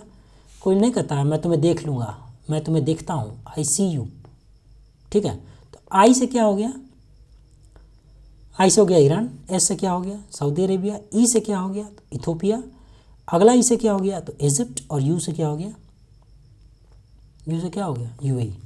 ठीक है, अब ये ध्यान रखना है, ब्रिक्स का लिखवा दिए हैं, लेकिन अगला भी आप ध्यान रखिएगा कि क्वाड वगैरह का देख लीजिएगा। 45% जो है ग्लोबल पॉपुलेशन का है, और लगभग 37% जो है ग्लोबल जो वर्ल्ड का GDP का है उसका है ये। अगला है Indian external affair minister participated in the first ever joint ministerial meeting. ये कहाँ पे हुआ है? Indian external affair minister participate in the first ever joint ministerial meeting of the C10 और L69। आपको शुरू में वीडियो में बताए थे कि C10 और L69 आगे आएगा, एक जो है G4 के साथ सपोर्ट करता है UNSC रिफॉर्म का, ठीक है। तो इसमें क्या है कि L69 क्या है तो पहले देख लेते हैं। Grouping that include countries from Africa, Latin America, Caribbean, Pacific island and Asia. तो इन सब को मिला के जो है बहुत सारा ग्रुप मिलके L69 बनाया है, ठीक है। इंडिया भी इसमें एक मेंबर है। चलिए आगे देखते हैं। C10 क्या है तो committee of 10 African minister of finance, ठीक है, and central bank governors was created in 2008। तो ये C10 जो है इसमें सेंट्रल बैंक गवर्नर C10 जिसको बोलते हैं, कमेटी ऑफ 10 अफ्रीकन मिनिस्टर, इसीलिए इसको C10 बोलते हैं, ठीक है। अब G4, C10 और L69 groups are active at international level to bring UNSC reforms. अगर दे दिया ना तो सिर्फ G4 मार के बहुत लोग चले आएंगे, लेकिन C10 और L69 भी है, ठीक है। अगला देखते हैं, बस ये बस लास्ट है, ठीक है। थोड़ा सा धैर्य बनाए रखिए, बस देखिए 129 तक है ना, ख़त्म हो गया अब। अगला है 5 मिनट और लगेगा। तो यूके क्या किया है कि मॉरिशस पहले इसका भाग था, तो अब बोला है कि भाई तुम ले जाओ मॉरिशस को। मॉरिशस को बोला कि चागोस आइलैंड को ले जाओ, मॉरिशस को हैंड ओवर कर दिया, ठीक है। तो इससे संबंधित है 124 में रिलेटेड न्यूज़ है, इसको देख लेते हैं, ठीक है। तो US दे दिया चागोस आइलैंड किसको, मॉरिशस को, ठीक है। तो जो डियागो गार्सिया है जो पैसिफिक में है, ये तो UK और US का जो है मिलिट्री कैंप बना रहेगा बेस, ठीक है। अब चागोस के बारे में देख लेते हैं। तो इंडियन ओशियन रीजन में पड़ता है, ये 500 किलोमीटर का है, मालदीव है ना उसी के साउथ में पड़ता है, 500 किलोमीटर पड़ता है, 500 किलोमीटर दूर। और ये पहले फ्रेंच कॉलोनी हुआ करती थी जो ब्रिटिश को दे दी गई। अब ब्रिटिश क्या किया है कि इसको बोला मॉरिशस को कि तुम वापस अपना ले लो। ताइवान का नेवी जो है रिसेंटली क्लेम किया है किस चीज़ को, तो India military is employing A anaconda, क्या है एक minute, Taiwan navy recently claimed that China's military is employing an anaconda strategy to constrict the island। अच्छा, ताइवान ने क्या किया है कि चाइना पे आरोप लगाया एनाकोंडा स्ट्रेटजी। सब जो आलतू फालतू स्ट्रेटजी होता है सब इसी का होता है चाइना का, ठीक है। तो ये एनाकोंडा स्ट्रेटजी किससे है संबंधित, तो चाइना से है। फिलाडेल्फी कॉरिडोर कहाँ है, तो ये भी फिलाडेल्फी कॉरिडोर याद रखिएगा, ब्लू लाइन, रफा कॉरिडोर, ये सब बताएं आपको। तो गाजा बॉर्डर विथ इजिप्ट, ठीक है, और इसमें रफा कॉरिडोर भी इंक्लूडेड है, रफा क्रॉसिंग। तो Israel made control of Philadelphi corridor a condition in ceasefire negotiation between Israel and Hamas. तो बस इसको आपको ध्यान रखना है कि फिलाडेल्फी जो है कॉरिडोर कहाँ पे है। अगला है ग्लोबल नेटवर्क। तो ग्लोबल नेटवर्क किससे है, तो ये एक ऑपरेशनल नेटवर्क है anti corruption law enforcement authorities, इसका फुल फॉर्म है, ठीक है, ग्लोब का, global operation network of anti corruption law enforcement authority. तो ये यूनाइटेड नेशन जनरल असेंबली का जो स्पेशल सेशन हुआ था करप्शन के लिए, उसमें 2021 में इसको इस्टेब्लिश किया गया। तो इम्पॉर्टेंट क्यों है, अभी क्यों इम्पॉर्टेंट है, तो अभी इसलिए इम्पॉर्टेंट है कि India has been elected to steering committee of global network. India को स्टीयरिंग कमेटी का मतलब इलेक्ट कर लिया गया है उसके स्टीयरिंग कमेटी के लिए।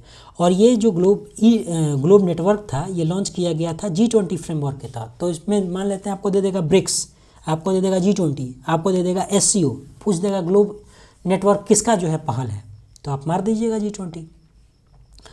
फिर है नॉन काइनेटिक वारफेयर। क्या होता है भाई, तो अभी जो पार्लियामेंट्री स्टैंडिंग कमेटी है ना वो डिफेंस का, वो स्टडी करेगा भाई इंडिया प्रिपेयर्डनेस की, अगर इस तरह का वॉर से डील करने के लिए नॉन काइनेटिक वारफेयर से मतलब क्या प्लानिंग होना चाहिए। तो ये क्या होता है, तो ये एक तरह का हाइब्रिड वारफेयर है। जैसे कि जो काइनेटिक वारफेयर जो होता है ना, पहले इसको देख लेते हैं कि ये जो कॉन्सेप्ट है ना, extend beyond using military tactics and involves electronic warfare, cyber information, psychology ने मतलब कहने का मतलब एक तो मिलिट्री वाला आप लड़ते हैं जिसमें कि आप हथियार गोला बारूद फेंकते हैं, मारते हैं, उसको नस्तो नाबूद कर देते हैं, डायरेक्ट अटैक करते हैं, ठीक है। ये एक तरह का नॉन काइनेटिक है ना। इसमें क्या करेगा कि साइबर अटैक कर देगा, अब आप लड़ते रहिए, वो आपका इकोनॉमी ध्वस्त कर देगा, ठीक है। आपको साइकोलॉजिकल कुछ ऐसा कर देगा जिससे आप परेशान हो जाइएगा, आपका इकोनॉमी पूरा ध्वस्त कर दिया। तो ये it may include the non military stakeholder, ठीक है। कोई साइबर एक्सपर्ट को बोला कि उस पर जो है हमला कर दो, उसके बैंकिंग सिस्टम पे पूरा चला गया, तो ये है। अब जैसे जो पेजर ब्लास्ट हुआ है लेबनान में, ये बेस्ट एग्जांपल है, ठीक है। पेजर ब्लास्ट ये क्या है, एक तरह का नॉन काइनेटिक वारफेयर है, ठीक है। तो जैसे मैसिव साइबर अटैक हो गया, मालवेयर अटैक हो गया क्रिटिकल इंफ्रास्ट्रक्चर पे, तो ये सारी चीज़ें हैं। अगला है MQ-9B ड्रोन्स है ये, इसका 2 वेरिएंट होता है, इसको एक को स्काई गार्जियन कहते हैं, एक को सी गार्जियन कहते हैं। अभेद क्या है, तो अभेद जो है ये advance ballistic high energy defeat है। अभेद, ये अभेद क्या है, बुलेट प्रूफ जैकेट है अभेद, लाइट वेट। इसको DRDO और बनाया है IIT दिल्ली, गड़बड़ाइएगा मत, IIT दिल्ली किया है इसको। आकाश तीर क्या है, तो एयर डिफेंस सिस्टम है, ये भारत इलेक्ट्रॉनिक्स लिमिटेड ने इसको बनाया है, आकाश तीर, ठीक है। ड्रैगन ड्रोन क्या है, तो अभी रिसेंटली यूज चर्चा में था ड्रैगन ड्रोन, एक ड्रोन है जो रशियन यूक्रेन वॉर में यूज़ किया गया था। थर्ड मिसाइल किसका है, तो US का है, ये डिफेंस सिस्टम है, third missile defence system. Hello fire missile किसका, ये भी US का है। तो इंडिया ने साइन किया है डील किसके साथ, US के साथ, कि भाई तुम हेल मिसाइल हमको दो। अब बांग्लादेश प्रोटेस्ट में ये छूट गया था, इसको बाद में हम ऐड कर दिए। मोहम्मद यूनुस के बारे में जो प्रोटेस्ट किए थे नेता थे वहाँ पे, उनको नोबेल पीस प्राइज़ मिला था 2006 में, और इन्होंने फाउंडिंग क्या ग्रामीण बैंक जो है किए थे, खोज किए थे, ग्रामीण बैंक का संकल्पना यही लाए थे। और जो कॉन्सेप्ट ऑफ माइक्रो क्रेडिट और माइक्रो फाइनेंस होता है ना, सूक्ष्म वित्त जिसको प्रदान किया जाता है और सूक्ष्म जो ऋण दिया जाता है, उसको बढ़ाने में इनका बहुत बड़ा हाथ है। तो अगर क्वेश्चन आता है तो मोहम्मद यूनुस के बारे में याद रखिएगा। इति अध्याय समाप्त, ठीक है, ये अब चैप्टर ख़त्म होता है। Thank you very much. आप लोग PCS विंडो से आप लोग जुड़ जाइए, और आप लोग बहुत सारे लोग सुन के और भाग जाते हैं, हमको मोटिवेशन कैसे मिलेगा। अब अगला लेक्चर नहीं लाएंगे अगर आप लोग इसको सब्सक्राइब नहीं कीजिएगा और इसको पूरा देखिएगा नहीं, लाइक नहीं कीजिएगा, तो सब लाने का क्या मेहनत करने का फ़ायदा है। हम तो सोच रहे थे कि 69 का पेपर भी जो आंसर ओरिजिनल आंसर की से BPSC का आया उसका भी एक बार आप लोगों को दिखा दें, ताकि जो रिवीजन भी हो जाए 69 का और 68 का। लेकिन आप लोग जो है वीडियो को लाइक सब्सक्राइब शेयर कर भी नहीं करते हैं। चलिए कोई बात नहीं है, चैनल से जुड़ जाइए टेलीग्राम से, और वहाँ टेलीग्राम पे जाने के बाद आप लोग जो 17वीं के लिए स्पेशल ग्रुप बना है, फ्री में सब कुछ मटेरियल है, उसको ज्वाइन कर लीजिएगा, ठीक है। Thank you.